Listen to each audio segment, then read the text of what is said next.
हाँ जी विद्यार्थियों, हुण 10वीं क्लास वालिਆਂ ਦਾ पेपर हैगा SST ਦਾ टर्म 2 ਦਾ 9 ਮਈ ਨੂੰ। ਤਾਂ ਇਸ ਵੀਡੀਓ ਦੇ ਵਿੱਚ ਇੰਪੋਰਟੈਂਟ ਕੁਐਸਚਨ ਆਨਸਰ ਦੇਖਾਂਗੇ। ਤਾਂ ਦੇਖ ਲਓ, ਸਭ ਤੋਂ ਪਹਿਲਾਂ ਜਿਹੜਾ ਤੁਹਾਡਾ ਟਰਮ 2 ਦੇ ਸਿਲੇਬਸ ਅਕੋਰਡਿੰਗ ਪਾਠ 5ਵਾਂ ਹੈ ਭੂਮੀ ਵਰਤੋਂ ਅਤੇ ਖੇਤੀਬਾੜੀ। ਉਹਦਾ ਪਹਿਲਾ ਪ੍ਰਸ਼ਨ, ਖੇਤੀ ਨੂੰ ਆਰਥਿਕ ਪ੍ਰਣਾਲੀ ਦਾ ਮੁੱਖ ਆਧਾਰ ਕਿਉਂ ਕਿਹਾ ਜਾਂਦਾ ਹੈ? ਤਾਂ ਕਿਉਂ ਕਿਹਾ ਜਾਂਦਾ ਹੈ? ਖੇਤੀਬਾੜੀ ਖੇਤਰ ਤੋਂ ਦੇਸ਼ ਦੇ ਲਗਭਗ 2/3 ਮਜ਼ਦੂਰਾਂ ਨੂੰ ਜਿਹੜਾ ਹੈ ਰੁਜ਼ਗਾਰ ਮਿਲਦਾ ਹੈ। ਠੀਕ ਹੈ। ਦੂਸਰਾ ਪੁਆਇੰਟ, ਖੇਤੀ ਤੋਂ ਕੁੱਲ ਰਾਸ਼ਟਰੀ ਆਮਦਨ ਦਾ ਇੱਕ ਵੱਡਾ ਹਿੱਸਾ ਜਿਹੜਾ ਹੈ ਪ੍ਰਾਪਤ ਹੁੰਦਾ ਹੈ। तीसरा पॉइंट, खेती खेतर तो उद्योगों ਨੂੰ ਜਿਹੜਾ ਹੈਗਾ ਕੱਚਾ ਮਾਲ ਵੀ ਮਿਲਦਾ ਹੈ। ਤੇ ਦੂਸਰਾ ਪ੍ਰਸ਼ਨ ਕੀ ਹੈ ਕਿ ਹਰੀ ਕ੍ਰਾਂਤੀ ਦੀਆਂ ਮੁੱਖ ਵਿਸ਼ੇਸ਼ਤਾਵਾਂ ਕੀ ਹਨ? ਤਾਂ ਪਹਿਲਾ ਪੁਆਇੰਟ ਕੀ ਹੈ, ਨਵੀਆਂ ਤਕਨੀਕਾਂ ਨਾਲ ਖੇਤੀ ਕਰਨ ਤੇ ਜ਼ੋਰ ਦਿੱਤਾ ਗਿਆ, ਵਧੀਆ ਕਿਸਮਾਂ ਦੇ ਬੀਜਾਂ ਅਤੇ ਰਸਾਇਣਿਕ ਖਾਦਾਂ ਦੀ ਵਰਤੋਂ ਕਰਕੇ ਉਤਪਾਦਨ ਵਿੱਚ ਵਾਧਾ ਕੀਤਾ ਗਿਆ। ਤੀਸਰਾ ਪੁਆਇੰਟ, ਸਿੰਚਾਈ ਦੇ ਸਾਧਨਾਂ ਦੀ ਜਿਹੜੀ ਸਹੀ ਤਰੀਕੇ ਨਾਲ ਵਰਤੋਂ ਕੀਤੀ ਗਈ। ਤੇ ਅਗਲਾ ਪ੍ਰਸ਼ਨ ਤੀਸਰਾ, ਖੇਤੀ ਖੇਤਰ ਵਿੱਚ ਕਿਹੜੀਆਂ ਚੀਜ਼ਾਂ ਜਿਹੜੀਆਂ ਹੈਗੀਆਂ ਸ਼ਾਮਿਲ ਹੁੰਦੀਆਂ ਹਨ? ਤਾਂ ਅਨਾਜ ਫਸਲਾਂ ਅਤੇ ਵਪਾਰਕ ਫਸਲਾਂ ਬੀਜਣਾ, ਪਸ਼ੂ ਪਾਲਣ, ਬਾਗਬਾਨੀ ਅਤੇ ਜੰਗਲ ਲਗਾਉਣਾ ਆਦਿ ਇਹ ਸ਼ਾਮਿਲ ਹੁੰਦੀਆਂ ਹਨ। ਪ੍ਰਸ਼ਨ ਚੌਥਾ, ਦੁਧਾਰੂ ਪਸ਼ੂ ਤੇ ਪਾਰਵਾਹਕ ਪਸ਼ੂਆਂ ਵਿੱਚ ਕੀ ਅੰਤਰ ਹੈ? ਦੁਧਾਰੂ ਪਸ਼ੂ ਉਹ ਪਸ਼ੂ ਹੁੰਦੇ ਹਨ ਜਿਨ੍ਹਾਂ ਤੋਂ ਸਾਨੂੰ ਦੁੱਧ ਮਿਲਦਾ ਹੈ, ਜਿਵੇਂ ਕਿ ਗਾਂ, ਮੱਝ ਆਦਿ, ਜਦਕਿ ਭਾਵ ਵਾਹਕ ਪਸ਼ੂ ਉਹ ਹੁੰਦੇ ਹਨ ਜੋ ਸਾਰੇ ਕੰਮ ਜਿਵੇਂ ਕਿ ਆਵਾਜਾਈ ਅਤੇ ਖੇਤਾਂ ਵਿੱਚ ਕੰਮ ਕਰਨ ਵਿੱਚ ਕਿਸਾਨਾਂ ਦੀ ਜਿਹੜੇ ਸਹਾਇਤਾ ਕਰਦੇ ਹਨ, ਜਿਵੇਂ ਕਿ ਬਲਦ ਆਦਿ। ਤੇ ਅੱਗੇ ਹੈ ਪ੍ਰਸ਼ਨ ਪੰਜਵਾਂ, ਚਾਲੂ ਸਨਵੀ ਜ਼ਮੀਨ ਯਾਨੀ ਕਿ ਕਰੰਟ ਫੈਲੋ ਲੈਂਡ ਅਤੇ ਪੁਰਾਣੀ ਸਨਵੀ ਜ਼ਮੀਨ ਯਾਨੀ ਕਿ 올ਡ ਫੈਲੋ ਲੈਂਡ ਵਿੱਚ ਅੰਤਰ ਸਪਸ਼ਟ ਕਰੋ। ਤਾਂ ਦੇਖੋ ਉੱਤਰ ਕੀ ਹੈ, ਅਜਿਹੀ ਜ਼ਮੀਨ ਜੋ ਕੇਵਲ 1 ਸਾਲ ਤੱਕ ਖਾਲੀ ਛੱਡੀ ਜਾਂਦੀ ਹੈ ਉਸ ਨੂੰ ਚਾਲੂ ਜ਼ਮੀਨ ਕਿਹਾ ਜਾਂਦਾ ਹੈ, ਚਾਲੂ ਸਨਵੀ ਜ਼ਮੀਨ ਕਿਹਾ ਜਾਂਦਾ ਹੈ। ਠੀਕ ਹੈ। ਜਦ ਕਿ 1 ਤੋਂ ਵੱਧ ਸਾਲਾਂ ਤੱਕ ਖਾਲੀ ਪਈ ਜ਼ਮੀਨ ਨੂੰ, ਠੀਕ ਹੈ, ਪੁਰਾਈ ਸਨਵੀ ਜ਼ਮੀਨ ਕਿਹਾ ਜਾਂਦਾ ਹੈ। ਪ੍ਰਸ਼ਨ 8ਵਾਂ, ਕਣਕ ਦੀ ਫਸਲ ਪੈਦਾ ਕਰਨ ਲਈ ਢੁਕਵੀਆਂ ਜਲਵਾਯੂ ਹਾਲਾਤਾਂ ਦਾ ਵਰਣਨ ਕਰੋ। ਤਾਂ ਪਹਿਲਾ ਪੁਆਇੰਟ ਕੀ ਹੈ, ਕਣਕ ਬੀਜਣ ਸਮੇਂ ਜਲਵਾਯੂ ਠੰਡੀ ਅਤੇ ਦਿੱਲੀ ਅਤੇ ਪੱਕਣ ਦੇ ਸਮੇਂ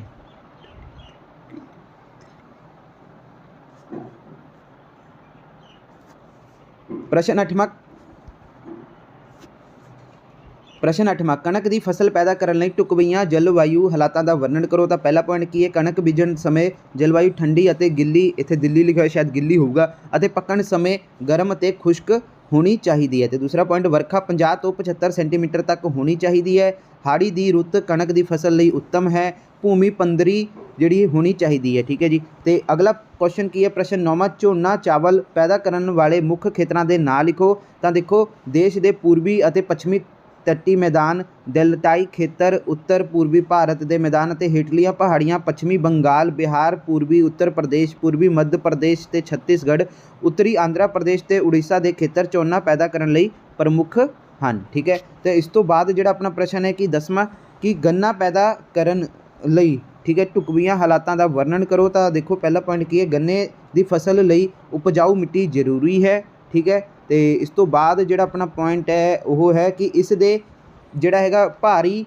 ਝਾੜ ਲਈ ਜਲਵਾਯੂ ਗਰਮ ਤੇ ਸਿੱਲੀ ਹੋਣੀ ਚਾਹੀਦੀ ਹੈ। ਵਰਖਾ 100 ਸੈਂਟੀਮੀਟਰ ਹੋਣੀ ਚਾਹੀਦੀ ਹੈ। ਪਹਿਲਾ ਅਤੇ 11ਵਾਂ ਪ੍ਰਸ਼ਨ ਕੀ ਹੈ ਕਿ ਜੰਗਲਾਂ ਦੇ ਮੁੱਖ ਲਾਭ ਕੀ ਹਨ? ਤਾਂ ਦੇਖੋ, ਕੁਦਰਤੀ ਸੰਤੁਲਨ ਨੂੰ ਕਾਇਮ ਰੱਖਣ ਵਿੱਚ ਜੰਗਲਾਂ ਦਾ ਜਿਹੜਾ ਹੈ ਯੋਗਦਾਨ ਕਾਫੀ ਜ਼ਿਆਦਾ ਬਹੁਤ ਮਹੱਤਵਪੂਰਨ ਹੈ। ਜੰਗਲ ਇੱਕ ਆਰਥਿਕ ਸਾਧਨ ਹਨ, ਇਹਨਾਂ ਤੋਂ ਇਮਾਰਤੀ ਅਤੇ ਬਾਲਣ ਦੀ ਲੱਕੜੀ ਵੀ ਮਿਲਦੀ ਹੈ। ਚੌਥਾ ਪੁਆਇੰਟ, ਵਜ੍ਹਾ ਤੋਂ ਲੱਖ ਬੈਠ ਲੱਗਦੀ ਹੈ ਕੱਚਾ ਕੋਲਾ। ਠੀਕ ਹੈ ਜੀ। ਤੇ ਕੱਚਾ ਕੋਲਾ ਤੇ ਬਾਲਣ ਲਈ ਲੱਕੜੀ, ਗੂੰਦ, ਜੜੀ ਬੂਟੀਆਂ, ਚਾਰਾ ਤੇ ਘਾਹ ਵੀ ਮਿਲਦਾ ਹੈ ਜੰਗਲਾਂ ਤੋਂ ਹੀ।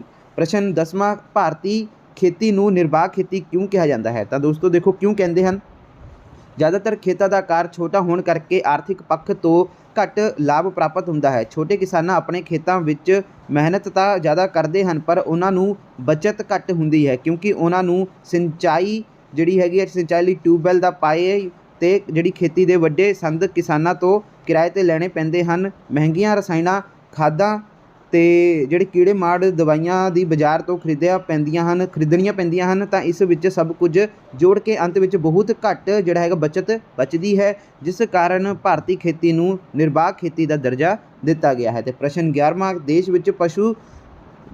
ਵਿੱਚ ਪਸ਼ੂ ਧਨ ਦੇ ਵਿਕਾਸ ਲਈ ਕੀਤੀਆਂ ਕੋਸ਼ਿਸ਼ਾਂ ਦੀ ਵਿਆਖਿਆ ਕਰੋ। ਤਾਂ ਪਹਿਲਾ ਪੁਆਇੰਟ ਕੀ ਹੈ ਕਿ ਪਸ਼ੂ ਧਨ ਦੇ ਵਿਕਾਸ ਲਈ ਕੇਂਦਰ ਅਤੇ ਰਾਜ ਸਰਕਾਰਾਂ ਨੇ ਕਈ ਕਦਮ ਚੁੱਕੇ ਹਨ। ਦੂਸਰਾ ਪੁਆਇੰਟ, ਪਸ਼ੂਆਂ ਨੂੰ ਭਿੰਨ ਬਿਮਾਰੀਆਂ ਤੋਂ ਬਚਾਉਣ ਲਈ ਪਸ਼ੂ ਜਿਹੜਾ ਧਨ ਸਿਹਤ ਕੇਂਦਰ ਖੋਲ੍ਹੇ ਹਨ। ਤੇ ਤੀਸਰਾ ਪੁਆਇੰਟ ਕਿ ਦੇਸ਼ ਵਿੱਚ ਕਈ ਪਸ਼ੂ ਹਸਪਤਾਲ ਵੀ ਖੋਲ੍ਹੇ ਗਏ ਹਨ। ਤੇ ਪ੍ਰਸ਼ਨ 12ਵਾਂ, ਹਰੀ ਕ੍ਰਾਂਤੀ ਨੂੰ ਕੁਝ ਲੋਕ ਕਣਕ ਕ੍ਰਾਂਤੀ ਦਾ ਨਾਂ ਕਿਉਂ ਦਿੰਦੇ ਹਨ? ਕਣਕ ਦੇ ਉਤਪਾਦਨ ਵਿੱਚ ਹਰੀ ਕ੍ਰਾਂਤੀ ਦੇ ਬਾਅਦ ਦੇ ਸਾਲਾਂ ਵਿੱਚ ਕ੍ਰਾਂਤੀਕਾਰੀ ਪਰਿਵਰਤਨ ਆਇਆ। ਹਰੀ ਕ੍ਰਾਂਤੀ ਦੀ ਸ਼ੁਰੂਆਤ ਭਾਰਤ ਵਿੱਚ 1968 ਵਿੱਚ ਹੋਈ ਸੀ। ਕਣਕ ਦਾ ਉਤਪਾਦਨ ਸਾਲ 1960-61 ਵਿੱਚ 1 ਕਰੋੜ 10 ਲੱਖ ਟਨ ਸੀ ਅਤੇ ਸਾਲ 1970 ਤੇ 71 ਵਿੱਚ ਵੱਧ ਕੇ 2 ਕਰੋੜ 38 ਲੱਖ ਟਨ ਹੋ ਗਿਆ। ਹਰੀ ਕ੍ਰਾਂਤੀ ਤੋਂ ਬਾਅਦ ਕਿਸੇ ਹੋਰ ਖਾਦ ਅੰਨ ਉਤਪਾਦਨ ਵਿੱਚ ਇੰਨਾ ਜ਼ਿਆਦਾ ਵਾਧਾ ਨਹੀਂ ਹੋਇਆ ਜਿੰਨਾ ਕਿ ਕਣਕ ਦੇ ਉਤਪਾਦਨ ਵਿੱਚ ਹੋਇਆ। ਇਸ ਕਰਕੇ ਕਣਕ ਦੇ ਉਤਪਾਦਨ ਵਿੱਚ ਬੇਹੱਦ ਵਾਧੇ ਦੇ ਕਾਰਨ ਹੀ ਲੋਕ ਹਰੀ ਕ੍ਰਾਂਤੀ ਨੂੰ ਕਣਕ ਕ੍ਰਾਂਤੀ ਦਾ ਨਾਂ ਦਿੰਦੇ ਹਨ। ਪ੍ਰਸ਼ਨ 13ਵਾਂ, ਗੈਰ ਖੇਤੀ ਕੰਮਾਂ ਲਈ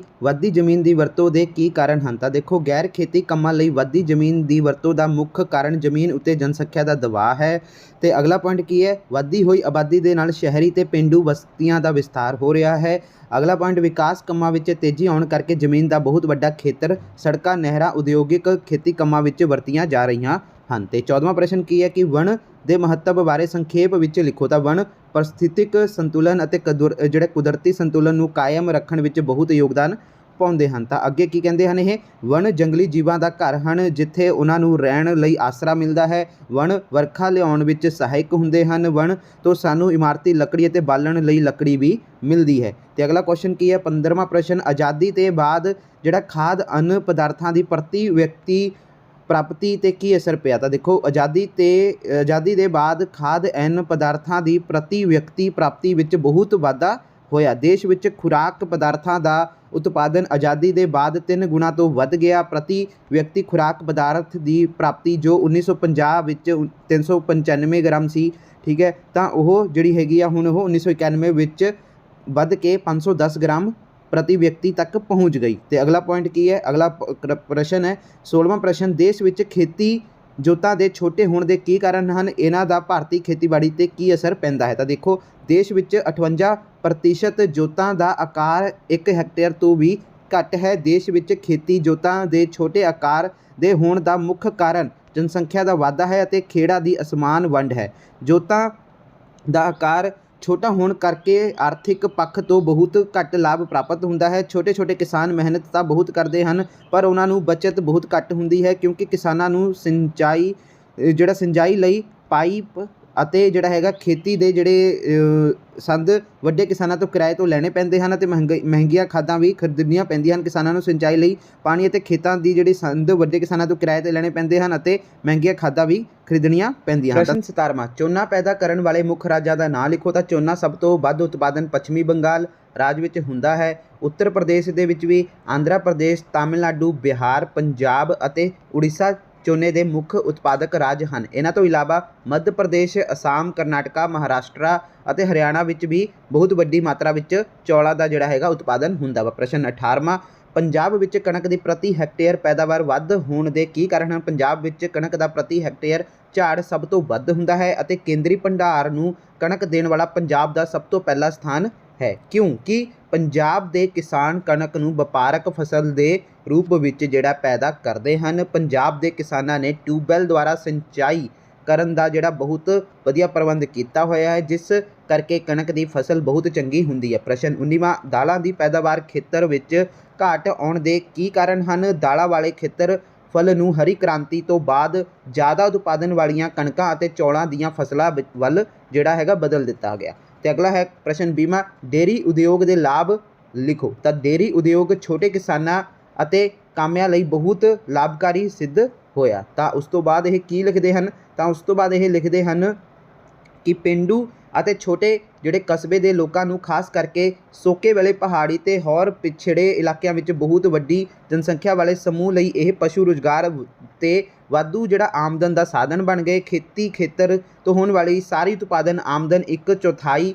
ਤੋਂ ਵੀ ਵੱਧ ਹਿੱਸਾ ਪਸ਼ੂ ਪਾਲਣ ਦੇ ਖੇਤਰ ਤੋਂ ਪ੍ਰਾਪਤ ਹੁੰਦਾ ਹੈ। ਪ੍ਰਸ਼ਨ 21ਵਾਂ, ਦਾਲਾਂ ਅਤੇ ਤੇਲ ਬੀਜਾਂ ਦਾ ਜਿਹੜਾ ਉਤਪਾਦਨ ਹੈ ਅਜੇ ਉਹ ਘੱਟ ਕਿਉਂ ਹੈ? ਤਾਂ ਦੇਖੋ, ਸਿੰਚਾਈ ਸਹੂਲਤਾਂ ਜਿਹੜੀਆਂ ਠੀਕ ਹੈ ਜੀ ਵਧਣ ਕਰਕੇ ਕਣਕ ਅਤੇ ਚਾਵਲ ਵਰਗੀਆਂ ਫਸਲਾਂ ਵੱਧ ਬੀਜੀਆਂ ਜਾਣ ਲੱਗ ਪਈਆਂ ਹਨ ਜਿਸ ਕਾਰਨ ਦਾਲਾਂ ਅਤੇ ਤੇਲਾਂ ਬੀਜਾਂ ਦੀਆਂ ਉਤਪਾਦਨ ਘਟ ਰਿਹਾ ਹੈ। 22ਵਾਂ ਪ੍ਰਸ਼ਨ, ਪੰਜਾਬ ਦੀ ਖੇਤੀਬਾੜੀਆਂ ਦੇ ਮੁੱਖ ਸਮੱਸਿਆਵਾਂ ਕੀ ਹਨ? ਤਾਂ ਇਹ ਵੈਰੀ ਇੰਪੋਰਟੈਂਟ ਕੁਐਸਚਨ ਆਨਸਰ ਹੈ ਦੋਸਤੋ। ਜ਼ਿਆਦਾਤਰ ਖੇਤੀ ਜਿਹੜੀ ਹੈਗੀ ਹੈ ਜੋਤਾਂ ਛੋਟੇ ਆਕਾਰ ਦੀਆਂ ਹਨ। ਜ਼ਿਆਦਾਤਰ ਕਿਸਾਨ ਅਨਪੜ੍ਹ ਹੋਣ ਕਾਰਨ ਵਿਗਿਆਨਿਕ ਤਰੀਕੇ ਨਾਲ ਫਸਲ ਚੱਕਰ ਤਿਆਰ ਨਹੀਂ ਕਰ ਸਕਦੇ। ਕਿਸਾਨਾਂ ਨੂੰ ਮਹਿੰਗੇ ਰਸਾਇਣਿਕ ਖਾਦ, ਕੀੜੇਮਾਰ ਦਵਾਈਆਂ ਬਾਜ਼ਾਰ ਤੋਂ ਖਰੀਦਣੀਆਂ ਪੈਂਦੀਆਂ ਹਨ ਜਿਸ ਨਾਲ ਅਸਲ ਬਹੁਤ ਜਿਹੜਾ ਹੈਗਾ ਜਿਸ ਨਾਲ ਅਸਲ ਬਹੁਤ ਘਟ ਜਾਂਦੀ ਹੈ। ਠੀਕ ਹੈ ਜੀ। ਤੇ ਉਸ ਤੋਂ ਬਾਅਦ 23ਵਾਂ ਪ੍ਰਸ਼ਨ, ਹਰੀ ਕ੍ਰਾਂਤੀ ਦੇ ਬਾਅਦ ਦੇ ਸਾਲਾਂ ਵਿੱਚ ਆਏ ਫਸਲ ਚੱਕਰ ਤੇਜ਼ੀ ਨਾਲ ਪਰਿਵਰਤਨ ਦਾ ਵਰਣਨ ਕਰੋ। ਤਾਂ ਦੇਖੋ ਹਰੀ ਕ੍ਰਾਂਤੀ ਤੋਂ ਬਾਅਦ ਕਿਸਾਨਾਂ ਨੇ ਉਹਨਾਂ ਫਸਲਾਂ ਚੱਕਰਾਂ ਨੂੰ ਅਪਣਾ ਲਿਆ ਜੋ ਆਪਣੇ ਲਈ ਬਹੁਤ ਜ਼ਿਆਦਾ ਲਾਭਕਾਰੀ ਹਨ। ਪੰਜਾਬ ਅਤੇ ਹਰਿਆਣਾ ਦੇ ਕਿਸਾਨ ਨੇ ਕਣਕ, ਚਾਵਲ ਅਤੇ ਪੱਛਮੀ ਜਿਹੜਾ ਹੈਗਾ ਪੱਛਮੀ ਉੱਤਰਾਂਚਲ, ਇੱਥੇ ਲਿਖਿਆ ਉੱਤਰਾਂਚਲ ਗਲਤ ਲਿਖਿਆ ਹੈ, ਪੱਛਮੀ ਉੱਤਰਾਂਚਲ ਦੇ ਕਿਸਾਨਾਂ ਨੇ ਠੀਕ ਹੈ ਜੀ ਕਣਕ ਅਤੇ ਗੰਨੇ ਦਾ ਫਸਲੀ ਚੱਕਰ ਅਪਣਾ ਲਿਆ। ਪ੍ਰਸ਼ਨ 24ਵਾਂ, ਉਹ ਕਿਹੜੇ ਸੰਕੇਤ ਹਨ ਜਿਨ੍ਹਾਂ ਤੋਂ ਇਹ ਪਤਾ ਚੱਲਦਾ ਹੈ ਕਿ ਭਾਰਤੀ ਖੇਤੀ ਨਿਰਬਾਹ ਖੇਤੀ ਤੋਂ ਹਟ ਕੇ ਵਪਾਰਕ ਖੇਤੀ ਵੱਲ ਵੱਧ ਰਹੀ ਹੈ। ਤਾਂ ਦੇਖੋ ਪੰਜਾਬ ਤੇ ਹਰਿਆਣਾ ਵਿੱਚ ਮਿਲਣ ਵਾਲੇ ਸਿੰਚਾਈ ਦੇ ਸਾਧਨ ਦੇ ਜਿਹੜੇ ਜ਼ੋਰ 'ਤੇ ਚੱਲ ਰਿਹਾ ਹੈ, ਖੇਤੀ ਕਮਰਸ਼ੀਅਲ ਆਧਾਰ 'ਤੇ ਕੀਤਾ ਜਾਂਦੀ ਹੈ। ਠੀਕ ਹੈ ਜੀ। ਦੂਸਰਾ ਪੁਆਇੰਟ, ਇਹਨਾਂ ਰਾਜਾਂ ਵਿੱਚ ਬਾਸਮਤੀ ਕਿਸਮ ਦੇ ਚਾਵਲ ਪੈਦਾ ਕਰਕੇ ਵਿਦੇਸ਼ਾਂ ਵਿੱਚ ਨਿਰਯਾਤ ਕੀਤੇ ਜਾਂਦੇ ਹਨ। ਤੀਸਰਾ ਪੁਆਇੰਟ, ਸਰਕਾਰ ਦੀ ਨਵੀਂ ਆਰਥਿਕ ਨੀਤੀ ਦੁਆਰਾ ਖੇਤੀ ਵਸਤਾਂ ਦੇ ਨਿਰਯਾਤ ਵਿੱਚ ਕਾਫੀ ਵਾਧਾ ਹੋਇਆ ਹੈ। ਨਿਰਯਾਤ ਨੂੰ ਉਤਸ਼ਾਹਿਤ ਕਰਨ ਲਈ ਖੇਤੀ ਖੇਤਰ ਵਿੱਚ ਉਤਪਾਦਨ ਅਤੇ ਰੁਜ਼ਗਾਰ ਦੇ ਨਵੇਂ ਮੌਕੇ ਪੈਦਾ ਕੀਤੇ ਗਏ ਹਨ। ਤੇ ਪ੍ਰਸ਼ਨ 25ਵਾਂ, ਖੇਤੀਬਾੜੀ ਦੇ ਵਿਕਾਸ ਦੇ ਲਈ ਭਾਰਤ ਸਰਕਾਰ ਦੁਆਰਾ ਕੋਸ਼ਿਸ਼ ਕੀਤੀਆਂ ਗਈਆਂ ਹਨ ਤਾਂ ਜਿਹੜੀ ਹੈਗੀ ਆ ਜ਼ਿਮੀਂਦਾਰੀ ਪ੍ਰਥਾ ਕਾਨੂੰਨ ਬਣਾ ਕੇ ਖਤਮ ਕਰ ਦਿੱਤਾ ਗਿਆ ਹੈ। ਚੱਕਬੰਦੀ ਲਾਗੂ ਕਰਕੇ ਦੇਸ਼ ਦੇ ਜ਼ਿਆਦਾਤਰ ਖੇਤਰ ਵਿੱਚ ਦੂਰ ਤੱਕ ਜਿਹੜੀ ਹੈਗੀ ਬਿਖਰੀ ਹੋਈ ਜ਼ਮੀਨ ਨੂੰ ਵੰਡਿਆ ਜੋਤ ਵਿੱਚ ਬਦਲ ਦਿੱਤਾ ਗਿਆ ਹੈ। ਸਿੰਚਾਈ ਵਿੱਚ ਕਾਫੀ ਉન્નਤੀ ਹੋਈ ਹੈ। ਖੇਤੀ ਦੇ ਵਿਕਾਸ ਲਈ ਵਧਾਉਣ ਲਈ ਹਰੇਕ ਜ਼ਿਲ੍ਹੇ ਵਿੱਚ ਠੀਕ ਹੈ ਜੀ ਜਿਹੜਾ ਸੇਂਧ ਬੈਂਕ ਜਿਹੜਾ ਹੈਗਾ ਠੀਕ ਹੈ ਲੀਡ ਬੈਂਕ ਖੋਲ੍ਹੇ ਗਏ ਹਨ। ਤੇ ਅਗਲਾ ਪ੍ਰਸ਼ਨ ਦੋਸਤੋ ਦੇਖਦੇ ਹਾਂ ਕੀ ਹੈ। ਤਾਂ ਅਗਲਾ ਪ੍ਰਸ਼ਨ ਦੋਸਤੋ ਤੁਹਾਡਾ ਚੈਪਟਰ ਨੰਬਰ ਜਿਹੜਾ ਹੈਗਾ ਵੈ ਠੀਕ ਹੈ ਪਾਠ 6ਵੇਂ ਦੇ ਵਿੱਚੋਂ ਤੁਹਾਡਾ ਸ਼ੁਰੂ ਹੋਏਗਾ, ਖਣਿਜ ਪਦਾਰਥ ਅਤੇ ਊਰਜਾ ਸਾਧਨ। ਤਾਂ ਦੇਖੋ ਪਹਿਲਾ ਪ੍ਰਸ਼ਨ ਕੀ ਹੈ ਕਿ ਖਣਿਜ ਪਦਾਰਥਾਂ ਦਾ ਰਾਸ਼ਟਰੀ ਅਰਥ ਵਿਵਸਥਾ ਵਿੱਚ ਕੀ ਯੋਗਦਾਨ ਹੈ। ਤਾਂ ਦੇਖੋ ਦੇਸ਼ ਦੇ ਆਰਥਿਕ ਵਿਕਾਸ ਵਿੱਚ ਖਣਿਜ ਸਾਧਨਾਂ ਦਾ ਬਹੁਤ ਮਹੱਤਵ ਹੈ। ਖਣਿਜ ਪਦਾਰਥਾਂ ਦੀ ਖੁਦਾਈ ਨਾਲ ਸਰਕਾਰ ਦੀ ਆਮਦਨ ਵਿੱਚ ਵਾਧਾ ਹੁੰਦਾ ਹੈ। ਠੀਕ ਹੈ ਜੀ। ਆਪਣਾ ਦੂਸਰਾ ਪ੍ਰਸ਼ਨ, ਭਾਰਤ ਵਿੱਚ ਮੈਗਨੀਜ਼ ਦੇ ਉਤਪਾਦਨ ਵਾਲੇ ਮੁੱਖ ਰਾਜ ਕਿਹੜੇ ਹਨ। ਤਾਂ ਦੇਖੋ ਭਾਰਤ ਵਿੱਚ ਜਿਹੜਾ ਉੜੀਸਾ ਮੈਗਨੀਜ਼ ਦਾ ਸਭ ਤੋਂ ਵੱਡਾ ਉਤਪਾਦਕ ਰਾਜ ਹੈ। ਠੀਕ ਹੈ ਜੀ। ਇਸ ਤੋਂ ਬਾਅਦ ਜਿਹੜਾ ਹੈਗਾ ਮੱਧ ਪ੍ਰਦੇਸ਼, ਛੱਤੀਸਗੜ੍ਹ, ਮਹਾਰਾਸ਼ਟਰ ਅਤੇ ਕਰਨਾਟਕਾ ਦਾ ਸਥਾਨ ਹੈ। ਆਂਧਰਾ ਪ੍ਰਦੇਸ਼, ਗੋਆ, ਗੁਜਰਾਤ ਅਤੇ ਬਿਹਾਰ ਰਾਜਾਂ ਵੀ ਜਿਹੜਾ ਹੈਗਾ ਮੈਗਨੀਜ਼ ਦਾ ਉਤਪਾਦਨ ਹੁੰਦਾ ਹੈ। ਮੈਗਨੀਜ਼ ਦਾ ਉਤਪਾਦਨ ਇੱਥੇ ਵੀ ਹੁੰਦਾ ਹੈ। ਪ੍ਰਸ਼ਨ 30ਵਾਂ, ਬਾਕਸਾਈਟ ਉਤਪਾਦਨ ਦੇ ਮੁੱਖ ਖੇਤਰਾਂ ਦੇ ਨਾਂ ਦੱਸੋ। ਤਾਂ ਦੋਸਤੋ ਦੇਖੋ ਪਲਮਾਊ ਝਾਰਖੰਡ ਦੇ ਵਿੱਚ ਜਿਹੜਾ ਹੈਗਾ, ਖੇੜਾ ਜਿਹੜਾ ਗੁਜਰਾਤ ਦੇ ਵਿੱਚ ਹੈਗਾ ਵਾ। ਠੀਕ ਹੈ ਜੀ। ਤਾਂ ਜਿਹੜਾ ਖੇੜਾ ਜਿਹੜਾ ਇਹ ਠੀਕ ਹੈ ਜੀ ਜਗ੍ਹਾ ਵਾ। ਤੇ ਉਸ ਤੋਂ ਬਾਅਦ ਜਿਹੜਾ ਜੱਬਲਪੁਰ ਜਿਹੜਾ ਮੱਧ ਪ੍ਰਦੇਸ਼ ਦੇ ਵਿੱਚ ਆ ਤੇ ਆਪਣਾ ਇਹਦੇ ਵਿੱਚ ਜਿਹੜੀਆਂ ਬਾਕਸਾਈਟ ਦੀਆਂ ਉੱਤਮ ਵਨਗੀਆਂ ਦੀਆਂ ਜਿਹੜੀਆਂ ਖਾਨਾਂ ਨੇ ਉਹ ਹੁੰਦੀਆਂ ਹਨ। ਤੇ ਦੋਸਤੋ ਦੂਸਰਾ ਹੈਗਾ ਬਾਲਾਘਾਟ ਦੇ ਵਿੱਚ ਦੋਸਤੋ ਜਿਹੜਾ ਮੱਧ ਪ੍ਰਦੇਸ਼ ਦੇ ਵਿੱਚ ਆ ਜਿਹੜਾ, ਤੇ ਬਿਲਾਸਪੁਰ ਤੇ ਬਸਤਰ ਜੋ ਕਿ ਛੱਤੀਸਗੜ੍ਹ ਦੇ ਵਿੱਚ ਆ, ਤੇ ਸੇਲਮ ਜੋ ਕਿ ਤਾਮਿਲਨਾਡੂ ਦੇ ਵਿੱਚ ਹੈ ਦੋਸਤੋ। ਤੇ ਉਸ ਤੋਂ ਬਾਅਦ ਜਿਹੜਾ ਚਿੱਤਰਦੁਰਗ ਤੇ ਜਿਹੜਾ ਹੈਗਾ ਬੈਲਗਾਮ ਤਾਂ ਇਹ ਕਰਨਾਟਕ ਦੇ ਵਿੱਚ ਆ। ਤੇ ਦੋਸਤੋ ਕੋਲਾਪੁਰ ਜਿਹੜਾ ਮਹਾਰਾਸ਼ਟਰ ਦੇ ਵਿੱਚ ਆ। ਜੰਮੂ ਜੋ ਕਿ ਜੰਮੂ ਤੇ ਕਸ਼ਮੀਰ ਦੇ ਵਿੱਚ ਆ, ਵਿੱਚ ਵਧੀਆ ਕਿਸਮ ਦਾ ਜਿਹੜਾ ਬਾਕਸਾਈਡ ਜਿਹੜਾ ਮਿਲਦਾ ਹੈ। ਤੇ ਅਗਲਾ ਪ੍ਰਸ਼ਨ ਚੌਥਾ, ਤਾਂਬਾ ਉਤਪਾਦਕ ਖੇਤਰਾਂ ਦੇ ਨਾਂ ਦੱਸੋ। ਤਾਂ ਦੋਸਤੋ ਤਾਂਬਾ ਉਤਪਾਦਕ ਦੇ ਮੁੱਖ ਉਤਪਾਦਕ ਬਿਜਲੀ ਜਿਹੜਾ ਹੈਗਾ ਸਿੰਗੇਭੂਮ ਜੋ ਕਿ ਝਾਰਖੰਡ ਦੇ ਵਿੱਚ ਹੈ, ਜੋ ਬਾਲਾਘਾਟ ਜੋ ਕਿ ਮੱਧ ਪ੍ਰਦੇਸ਼ ਦੇ ਵਿੱਚ ਹੈ, ਤੇ ਝੁੰਝੁਨੂ ਅਤੇ ਅਲਵਰ ਜੋ ਰਾਜਸਥਾਨ ਦੇ ਵਿੱਚ ਹਨ। ਇਹਨਾਂ ਤੋਂ ਇਲਾਵਾ ਜਿਹੜਾ ਠੀਕ ਹੈ ਜੀ ਜਿਹੜਾ ਆਪਣਾ ਖਮਾਮ ਜੋ ਕਿ ਆਂਧਰਾ ਪ੍ਰਦੇਸ਼, ਤੇ ਚਿੱਤਰਦੁਰਗ ਤੇ ਹਸਨ ਇਹ ਦੋਸਤੋ ਕਰਨਾਟਕ ਦੇ ਵਿੱਚ ਅਤੇ ਸਿੱਕਮ ਵਿੱਚ ਵੀ ਕੁਝ ਮਾਤਰਾਵਾਂ ਵਿੱਚ ਤਾਂਬਾ ਜਿਹੜਾ ਹੈ ਕੱਢਿਆ ਜਾਂਦਾ ਹੈ। ਤਾਂ ਦੋਸਤੋ ਦੇਖੋ ਕਿ ਪੰਜਾਬ ਵਿੱਚ ਖਣਿਜ ਪਦਾਰਥਾਂ ਦੇ ਨਾਂ ਮਿਲਣ ਦੇ ਕਾਰਨ ਕੀ ਹੈ। ਤਾਂ ਦੋਸਤੋ ਪੰਜਾਬ ਵਿੱਚ ਜਿਹੜਾ ਜ਼ਿਆਦਾ ਹਿੱਸਾ ਨਦੀਆਂ ਦੁਆਰਾ ਲਿਆਂਦੀ ਗਈ ਮਿੱਟੀ ਤੇ ਨਿਰਪੇਖਣ ਨਾਲ ਬਣੇ ਸਮਤਲ ਜਲੰਦੀ ਮੈਦਾਨਾਂ ਕਰਕੇ ਜੋ ਖੇਤੀਬਾੜੀ ਨਾਲ ਲਈ ਬਹੁਤ ਉਪਜਾਊ ਹੈ, ਪਰ ਖਣਿਜ ਸੰਪੱਤੀ ਅੰਗਨ ਦੇ ਪਰਿਵਰਤਿਤ ਚਟਾਨਾਂ ਵਾਲੇ ਖੇਤਰਾਂ ਵਿੱਚ ਹੀ ਮਿਲਦੀ ਹੈ। ਠੀਕ ਹੈ ਜੀ। ਤੇ ਅਗਲਾ ਪ੍ਰਸ਼ਨ ਹੈ 6ਵਾਂ, ਕੋਲਾ ਉਤਪਾਦਨ ਦੇ ਮੁੱਖ ਖੇਤਰਾਂ ਦੇ ਨਾਂ ਦੱਸੋ। ਤਾਂ ਦੋਸਤੋ ਦੇਸ਼ ਦੇ ਮੁੱਖ ਕੋਲਾ ਖੇਤਰ ਇਸ ਪ੍ਰਕਾਰ ਹਨ। ਠੀਕ ਹੈ ਜੀ। ਦੇਖੋ ਰਾਏਗੰਜ, ਝੂਰੀਆਂ, ਪੂਰਬੀ ਅਤੇ ਪੱਛਮੀ ਬਕਾਰੋ, ਤੇ ਆਪਣਾ ਪੰਚਕਾਨਾ ਅਤੇ ਤਵਾ ਘਾਟੀ, ਸਿੰਗਰੌਲੀ ਤੇ ਚਾਦਾ ਵਾਰਦਾ, ਤੋਲੀਚਰ ਅਤੇ ਜਿਹੜਾ ਹੈਗਾ ਗੋਦਾਵਰੀ ਘਾਟੀ ਆਦਿ ਹਨ। ਤੇ ਅਗਲਾ ਪ੍ਰਸ਼ਨ ਤੁਹਾਡਾ ਹੈਗਾ ਉੜੀਸਾ ਵਿੱਚ ਕੋਲਾ ਅਤੇ ਉਤਪਾਦਨ ਦੇ ਮੁੱਖ ਕੇਂਦਰਾਂ ਦੇ ਨਾਂ ਦੱਸੋ। ਤਾਂ ਉੜੀਸਾ ਵਿੱਚ ਦੇਵਗੜ੍ਹ ਅਤੇ ਜਿਹੜਾ ਹੈਗਾ ਤੇਲਚੀਰ ਕੋਲਾ ਉਤਪਾਦਨ ਦੇ ਮੁੱਖ ਖੇਤਰ ਹਨ। ਪ੍ਰਸ਼ਨ 8ਵਾਂ, ਕੋਲਾ ਉਦਯੋਗ ਦੇ ਰਾਸ਼ਟਰੀਕਰਨ ਦੇ ਮੁੱਖ ਮੰਤਵ ਕੀ ਸਨ। ਤਾਂ ਦੇਖੋ ਆਜ਼ਾਦੀ ਤੋਂ ਬਾਅਦ ਕੋਲਾ ਉਦਯੋਗ ਦਾ ਰਾਸ਼ਟਰੀਕਰਨ ਕਰ ਦਿੱਤਾ ਗਿਆ। ਮਜ਼ਦੂਰਾਂ ਨੂੰ ਅਤਿਆਚਾਰ ਤੋਂ ਬਚਾਉਣ ਦੇ ਲਈ ਖਾਣਾ ਦਾ ਜਿਹੜਾ ਕੰਮ ਜਿਹੜਾ ਹੈਗਾ ਯੋਜਨਾਬੱਧ ਤਰੀਕੇ ਨਾਲ ਕਰਨ ਲਈ ਖੇਤਰਾਂ ਵਿੱਚ ਜਿਹੜਾ ਵਾਤਾਵਰਣ ਨੂੰ ਬਣਾਈ ਰੱਖਣ ਲਈ ਅਜਿਹਾ ਕੀਤਾ ਗਿਆ। ਠੀਕ ਹੈ ਜੀ। ਤਾਂ ਹੁਣ ਅਗਲਾ ਕੀ ਹੈ ਪ੍ਰਸ਼ਨ ਦੇਖ ਲਓ।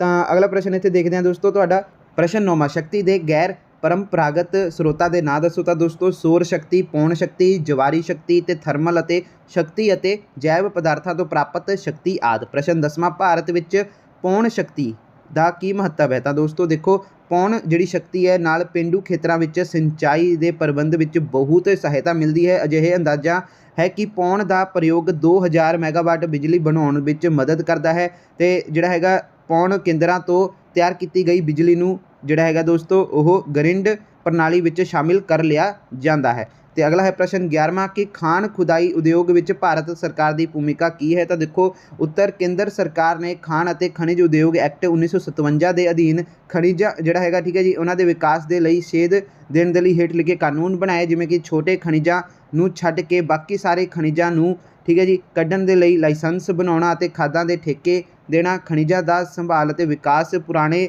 ਦਿੱਤੇ ਗਏ ਖਾਨ ਠੇਕਿਆਂ ਵਿੱਚ ਥੋੜ੍ਹੇ ਸਮੇਂ ਤੋਂ ਬਾਅਦ ਫੇਰਬਦਲ ਕਰਨਾ। ਅਤੇ ਉਸ ਤੋਂ ਬਾਅਦ ਮੱਧ ਪ੍ਰਦੇਸ਼ ਦੇ ਕਿਹੜੇ ਜ਼ਿਲ੍ਹਿਆਂ ਵਿੱਚ ਕੱਚੇ ਲੋਹੇ ਦੀ ਖੁਦਾਈ ਕੀਤੀ ਜਾਂਦੀ ਹੈ? ਤਾਂ ਮੱਧ ਪ੍ਰਦੇਸ਼ ਦੇ ਬਾਲਾਘਾਟ ਅਤੇ ਜਬਲਪੁਰ ਜ਼ਿਲ੍ਹਿਆਂ ਵਿੱਚ ਕੱਚੇ ਲੋਹੇ ਦੀ ਜਿਹੜੀ ਹੈਗੀ ਆ ਠੀਕ ਹੈ ਜੀ ਕੱਚੇ ਲੋਹੇ ਦੀ ਜਿਹੜੀ ਆਪਣੀ ਹੈਗੀ ਆ ਦੋਸਤੋ ਉਹ ਖੁਦਾਈ ਕੀਤੀ ਜਾਂਦੀ ਹੈ।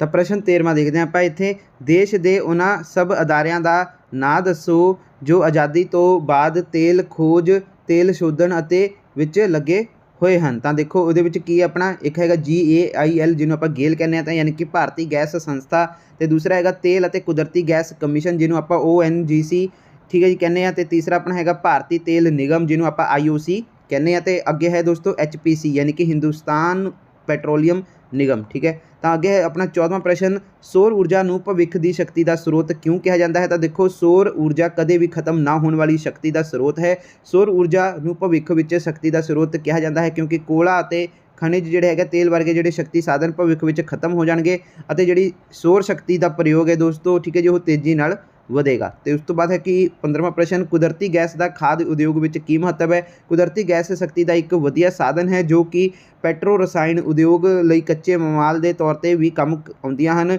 ਕੁਦਰਤੀ ਗੈਸ ਤੋਂ ਖਾਦ ਬਣਾਈ ਜਾਂਦੀ ਹੈ। ਪਾਈਪਲਾਈਨਾਂ ਦੁਆਰਾ ਗੈਸ ਨੂੰ ਜਿਹੜਾ ਹੈਗਾ ਇੱਕ ਜਗ੍ਹਾ ਤੋਂ ਦੂਜੀ ਜਗ੍ਹਾ ਆਸਾਨੀ ਨਾਲ ਭੇਜਿਆ ਜਾ ਸਕਦਾ ਹੈ। ਅਤੇ ਅੱਗੇ ਹੈ ਆਪਣਾ ਤੀਸਰਾ ਪੁਆਇੰਟ ਹਜੀਰਾ ਫਿਰੋਜ਼ਪੁਰ ਜਿਹੜਾ ਜਗਦੀਸ਼ਪੁਰ ਗੈਸ ਪਾਈਪਲਾਈਨ 1730 ਕਿਲੋਮੀਟਰ ਲੰਬੀ ਹੈ। ਇਸ ਦੁਆਰਾ ਖਾਦ ਬਣਾਉਣ ਵਾਲੇ 6 ਕਾਰਖਾਨਿਆਂ ਤੱਕ ਗੈਸ ਪਹੁੰਚਾਈ ਜਾਂਦੀ ਹੈ। ਅਤੇ ਹੁਣ ਅੱਗੇ ਦੇਖਦੇ ਹਾਂ ਤੁਹਾਡਾ ਤਾਂ ਪ੍ਰਸ਼ਨ 16ਵਾਂ ਕੀ ਹੈ? ਦੇਸ਼ ਵਿੱਚ ਪਣ ਬਿਜਲੀ ਸ਼ਕਤੀ ਦਾ ਖੇਤਰੀ ਵੰਡ ਵਿੱਚ ਕੀ ਸਮੱਸਿਆਵਾਂ ਆਉਂਦੀਆਂ ਹਨ? ਤਾਂ ਦੇਖੋ ਰਾਸ਼ਟਰੀ ਗਰਿਡ ਪ੍ਰਣਾਲੀ ਦੇ ਦੁਆਰਾ ਦੇਸ਼ ਦੇ ਅਲੱਗ ਹਿੱਸਿਆਂ ਵਿੱਚ ਬਿਜਲੀ ਸਪਲਾਈ ਦਾ ਕੰਮ ਕੀਤਾ ਜਾਂਦਾ ਹੈ।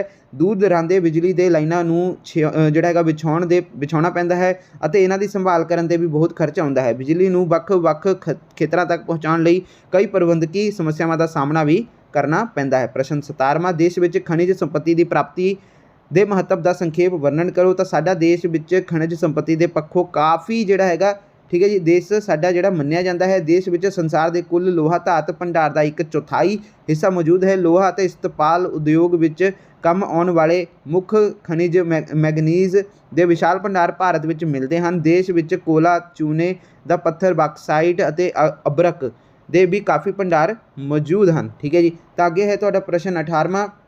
ਤਾਂ ਪ੍ਰਸ਼ਨ 18ਵਾਂ ਕੀ ਹੈ ਆਪਣਾ ਕਿ ਲੋਹੇ ਦੀ ਜਿਹੜੀ ਕੱਚੀ ਧਾਤ ਦੇ ਮੁੱਖ ਉਤਪਾਦਕ ਖੇਤਰਾਂ ਦਾ ਵਰਣਨ ਕਰੋ। ਤਾਂ ਦੇਖੋ ਦੇਸ਼ ਵਿੱਚ ਇੱਕ ਅੰਦਾਜ਼ੇ ਅਨੁਸਾਰ ਵਰਤਣਯੋਗ ਲੋਹੇ ਦਾ ਕੁੱਲ ਭੰਡਾਰ 17 ਅਰਬ 74 ਕਰੋੜ ਟਨ ਹੈ। ਦੇਸ਼ ਦਾ 50% ਤੋਂ ਵੀ ਵੱਧ ਕੱਚਾ ਲੋਹਾ ਬਿਹਾਰ, ਝਾਰਖੰਡ ਅਤੇ ਜਿਹੜਾ ਹੈਗਾ ਸਿੰਘੂਭੂਮ ਜ਼ਿਲ੍ਹੇ ਦੇ ਆਸ-ਪਾਸ ਅਤੇ ਉੜੀਸਾ ਦੇ ਜਿਹੜਾ ਕਿਊਜ਼ਰ, ਬਨਾਈ ਅਤੇ ਜਿਹੜਾ ਹੈਗਾ ਮਯੂਰਭੰਜ ਜ਼ਿਲ੍ਹਿਆਂ ਵਿੱਚ ਮਿਲਦਾ ਹੈ। ਇਹਨਾਂ ਤੋਂ ਇਲਾਵਾ ਝਾਰਖੰਡ ਦੇ ਜਿਹੜਾ ਹਜ਼ਾਰੀਬਾਗ ਠੀਕ ਹੈ ਜੀ ਆਪਣਾ ਜਿਹੜਾ ਹੈਗਾ ਪਲਮਾਊ ਠੀਕ ਹੈ ਜੀ ਅਤੇ ਜਿਹੜਾ ਸਾਹਿਬਾਗੰਜ ਜ਼ਿਲ੍ਹਿਆਂ ਵਿੱਚ ਵੀ ਕੱਚਾ ਲੋਹਾ ਮਿਲਦਾ ਹੈ। ਕਰਨਾਟਕ ਦੇ ਜਿਹੜਾ ਹੈਗਾ ਕੁਦਰਮੁਖ ਖਾਨ ਠੀਕ ਹੈ ਜੀ ਕੱਚਾ ਲੋਹਾ ਜਿਹੜਾ ਹੈਗਾ ਨਿਰਯਾਤ ਲਈ ਬਹੁਤ ਮਸ਼ਹੂਰ ਹੈ। ਅਤੇ ਅੱਗੇ ਹੈ 19ਵਾਂ ਪ੍ਰਸ਼ਨ ਆਜ਼ਾਦੀ ਤੋਂ ਬਾਅਦ ਖਣਿਜ ਤੇਲ ਦੀ ਖੋਜ ਅਤੇ ਉਤਪਾਦਨ ਦੇ ਲਈ ਕੀਤੀਆਂ ਗਈਆਂ ਕੋਸ਼ਿਸ਼ਾਂ ਦੀ ਜਾਣਕਾਰੀ ਦਿਓ। ਤਾਂ ਦੇਖੋ ਆਜ਼ਾਦੀ ਤੋਂ ਬਾਅਦ ਠੀਕ ਹੈ ਜੀ ਤਾਂ ਆਜ਼ਾਦੀ ਤੋਂ ਬਾਅਦ ਦੇ ਸਾਲਾਂ ਵਿੱਚ ਗੁਜਰਾਤ ਦੇ ਮੈਦਾਨ ਅਤੇ ਤੱਟਵਰਤੀ ਖੇਤਰਾਂ ਵਿੱਚ ਖਣਿਜ ਤੇਲ ਦੇ ਕੁਦਰਤੀ ਗੈਸਾਂ ਦੀ ਖੋਜ ਕੀਤੀ ਗਈ। ਇੱਥੇ ਦੋਸਤੋ ਜਿਹੜਾ ਆਪਣਾ ਹੈਗਾ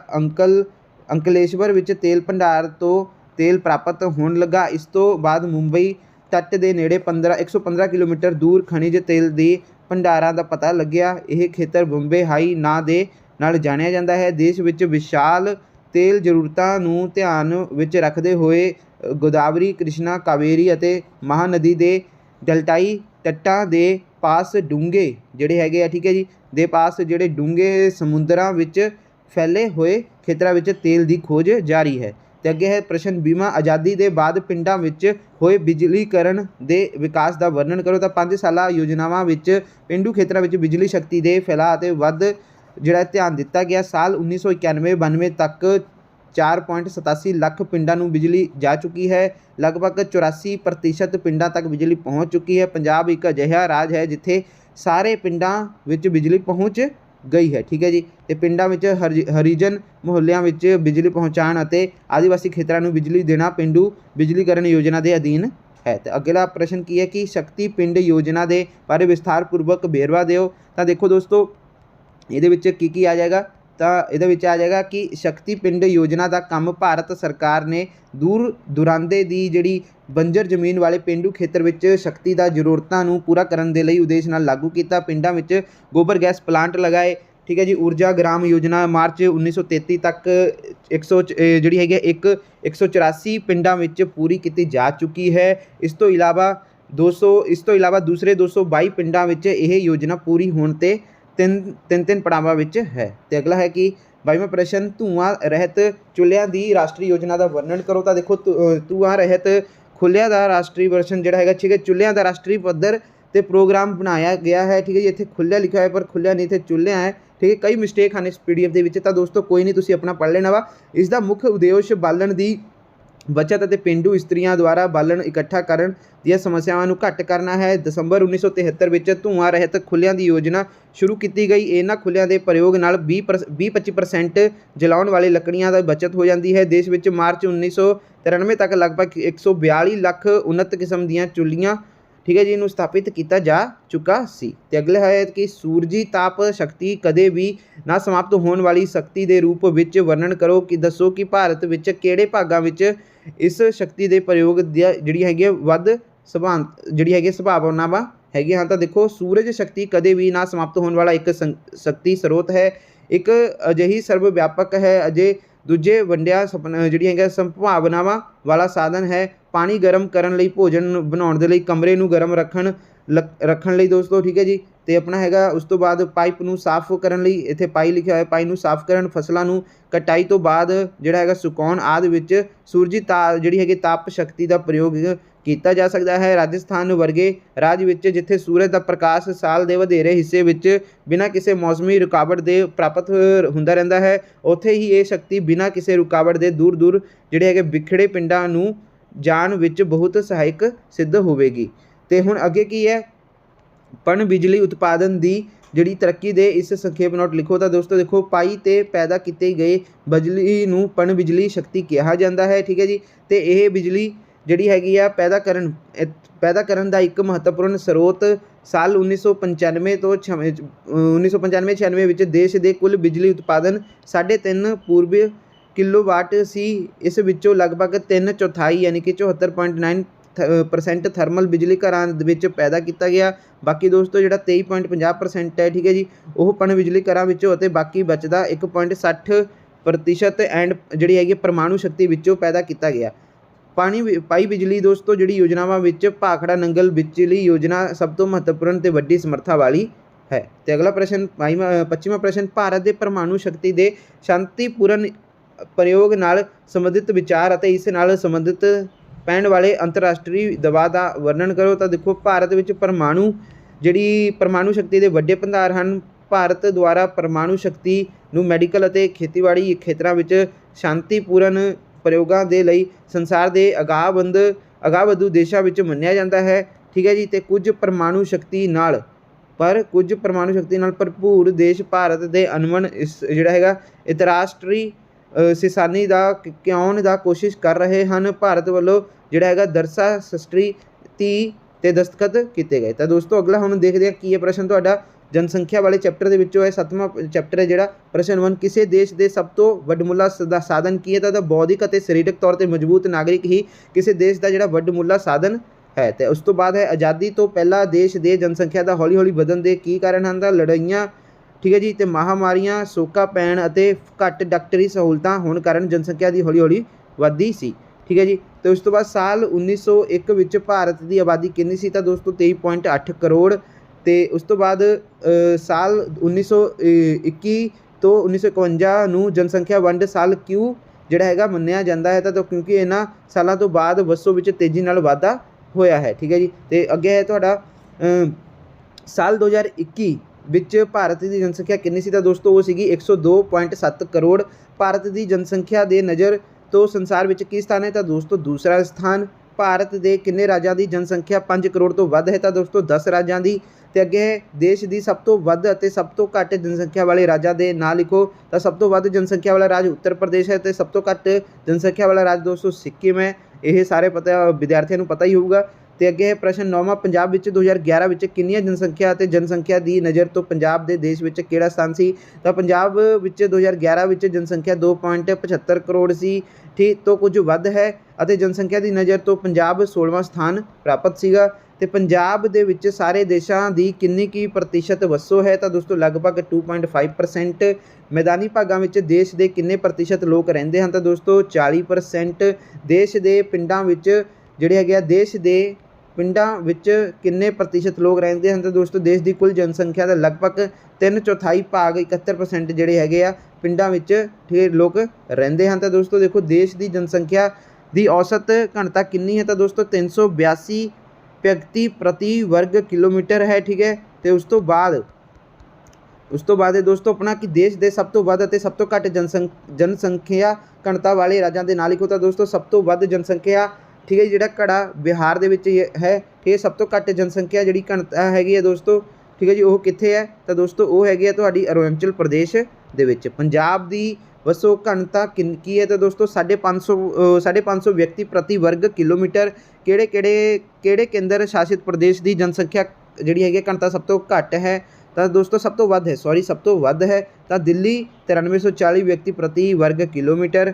ਤੇ ਉਸ ਤੋਂ ਬਾਅਦ ਹੈ ਕਿ ਉਮਰ ਬਣਤਰ ਨੂੰ ਨਿਰਧਾਰਨ ਕਰਨ ਵਾਲੇ ਤੱਤਾਂ ਦਾ ਨਾਂ ਦੱਸੋ। ਤਾਂ ਦੋਸਤੋ ਇੱਕ ਜਿਹੜਾ ਹੈਗਾ ਪੈਦਾਸ਼ੀਸ਼। ਤਾਂ ਠੀਕ ਹੈ ਜੀ ਪੈਦਾਇਸ਼। ਤੇ ਉਸ ਤੋਂ ਬਾਅਦ ਹੈ ਪ੍ਰਸ਼ਨ 18ਵਾਂ, ਦੇਸ਼ ਵਿੱਚ 0 ਤੋਂ ਲੈ ਕੇ 14 ਸਾਲ ਤੱਕ ਉਮਰ ਵਰਗ ਵਿੱਚ ਕਿੰਨੀ ਪ੍ਰਤੀਸ਼ਤ ਜਨਸੰਖਿਆ ਮਿਲਦੀ ਹੈ? ਤਾਂ ਦੋਸਤੋ 35 ਠੀਕ ਹੈ ਜੀ 7%। ਤੇ ਉਸ ਤੋਂ ਬਾਅਦ ਹੈ 19ਵਾਂ ਕੁਐਸਚਨ ਆਪਣਾ 19ਵਾਂ ਕੁਐਸਚਨ ਕਹਿੰਦਾ ਕਿ ਦੇਸ਼ ਵਿੱਚ 15 ਤੋਂ 65 ਸਾਲ ਤੱਕ ਦੇ ਉਮਰ ਵਰਗ ਵਿੱਚ ਕਿੰਨੇ ਪ੍ਰਤੀਸ਼ਤ ਲੋਕ ਰਹਿੰਦੇ ਹਨ? ਤਾਂ ਦੋਸਤੋ 59.5 ਤੇ ਉਸ ਤੋਂ ਬਾਅਦ ਹੈ ਆਪਣਾ ਪ੍ਰਸ਼ਨ 20ਵਾਂ, ਦੇਸ਼ ਦੀ ਜਨਸੰਖਿਆ ਵਿੱਚ ਕਿੰਨੇ ਪ੍ਰਤੀਸ਼ਤ ਵੋਟਰ ਹਨ? ਤਾਂ ਦੋਸਤੋ 50% ਵੋਟਰ ਹਨ। ਲਿੰਗ ਅਨੁਪਾਤ ਤੋਂ ਤੁਹਾਡਾ ਕੀ ਭਾਵ ਹੈ? ਲਿੰਗ ਅਨੁਪਾਤ ਤੋਂ ਭਾਵ 1000 ਆਬਾਦੀਆਂ ਪਿੱਛੋਂ ਔਰਤ ਦੀ ਜਿਹੜੀ ਗਿਣਤੀ ਤੋਂ ਹੈ। ਤੇ ਸਾਲ 2001 ਵਿੱਚ ਦੇਸ਼ ਦੇ ਪੇਂਡੂ ਅਤੇ ਸ਼ਹਿਰੀ ਖੇਤਰਾਂ ਦਾ ਅਲੱਗ-ਅਲੱਗ ਲਿੰਗ ਅਨੁਪਾਤ ਕੀ ਸੀ? ਤਾਂ ਦੋਸਤੋ ਪੇਂਡੂ ਲੋਕ ਜਿਹੜੇ ਹੈਗੇ ਪੇਂਡੂ ਲਿੰਗ ਅਨੁਪਾਤ ਠੀਕ ਹੈ ਉਹ ਕਿੰਨਾ ਸੀਗਾ 940 ਤੇ ਸ਼ਹਿਰੀ ਲਿੰਗ ਅਨੁਪਾਤ 900 ਸੀਗਾ। ਤੇ ਉਸ ਤੋਂ ਬਾਅਦ ਹੈ ਕਿ ਪ੍ਰਸ਼ਨ 23ਵਾਂ, ਦੇਸ਼ ਦੇ ਪੇਂਡੂ ਤੇ ਸ਼ਹਿਰੀ ਖੇਤਰਾਂ ਵਿੱਚ ਲਿੰਗ ਅਨੁਪਾਤ ਤੇਜ਼ੀ ਨਾਲ ਘਟਣ ਦੇ ਕੀ ਕਾਰਨ ਸਨ? ਸਮਾਜ ਅਤੇ ਪਰਿਵਾਰ ਵਿੱਚ ਇਸਤਰੀ ਦਾ ਦਰਜਾ ਛੋਟਾ ਹੋਣਾ। ਠੀਕ ਹੈ ਜੀ। ਤੇ ਉਸ ਤੋਂ ਬਾਅਦ ਜਿਹੜਾ ਕੀ ਸੀਗਾ ਇਸਤਰੀ ਗਰਭ ਹੱਤਿਆ। ਤੇ ਉਸ ਤੋਂ ਬਾਅਦ ਹੈ ਆਪਣਾ 24ਵਾਂ ਪ੍ਰਸ਼ਨ ਕਿ ਦੇਸ਼ ਦੇ ਸਿਰਫ ਫਿਰਕੇ ਦੇ ਲੋਕਾਂ ਦਾ ਲਿੰਗ ਅਨੁਪਾਤ ਕੀ ਹੈ? ਤਾਂ ਦੋਸਤੋ 893 ਇਸਤਰੀਆਂ ਪ੍ਰਤੀ 1000 ਆਦਮੀ।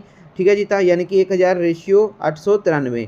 ਤੇ ਉਸ ਤੋਂ ਬਾਅਦ ਹੈ ਆਪਣਾ 25ਵਾਂ ਪ੍ਰਸ਼ਨ, ਆਰਥਿਕ ਆਧਾਰ 'ਤੇ ਭਾਰਤ ਦੀ ਜਨਸੰਖਿਆ ਨੂੰ ਕਿਹੜੇ ਦੋ ਭਾਗਾਂ ਵਿੱਚ ਵੰਡਿਆ ਸਕਦਾ ਹੈ? ਦੋਸਤੋ ਕਾਮੇ।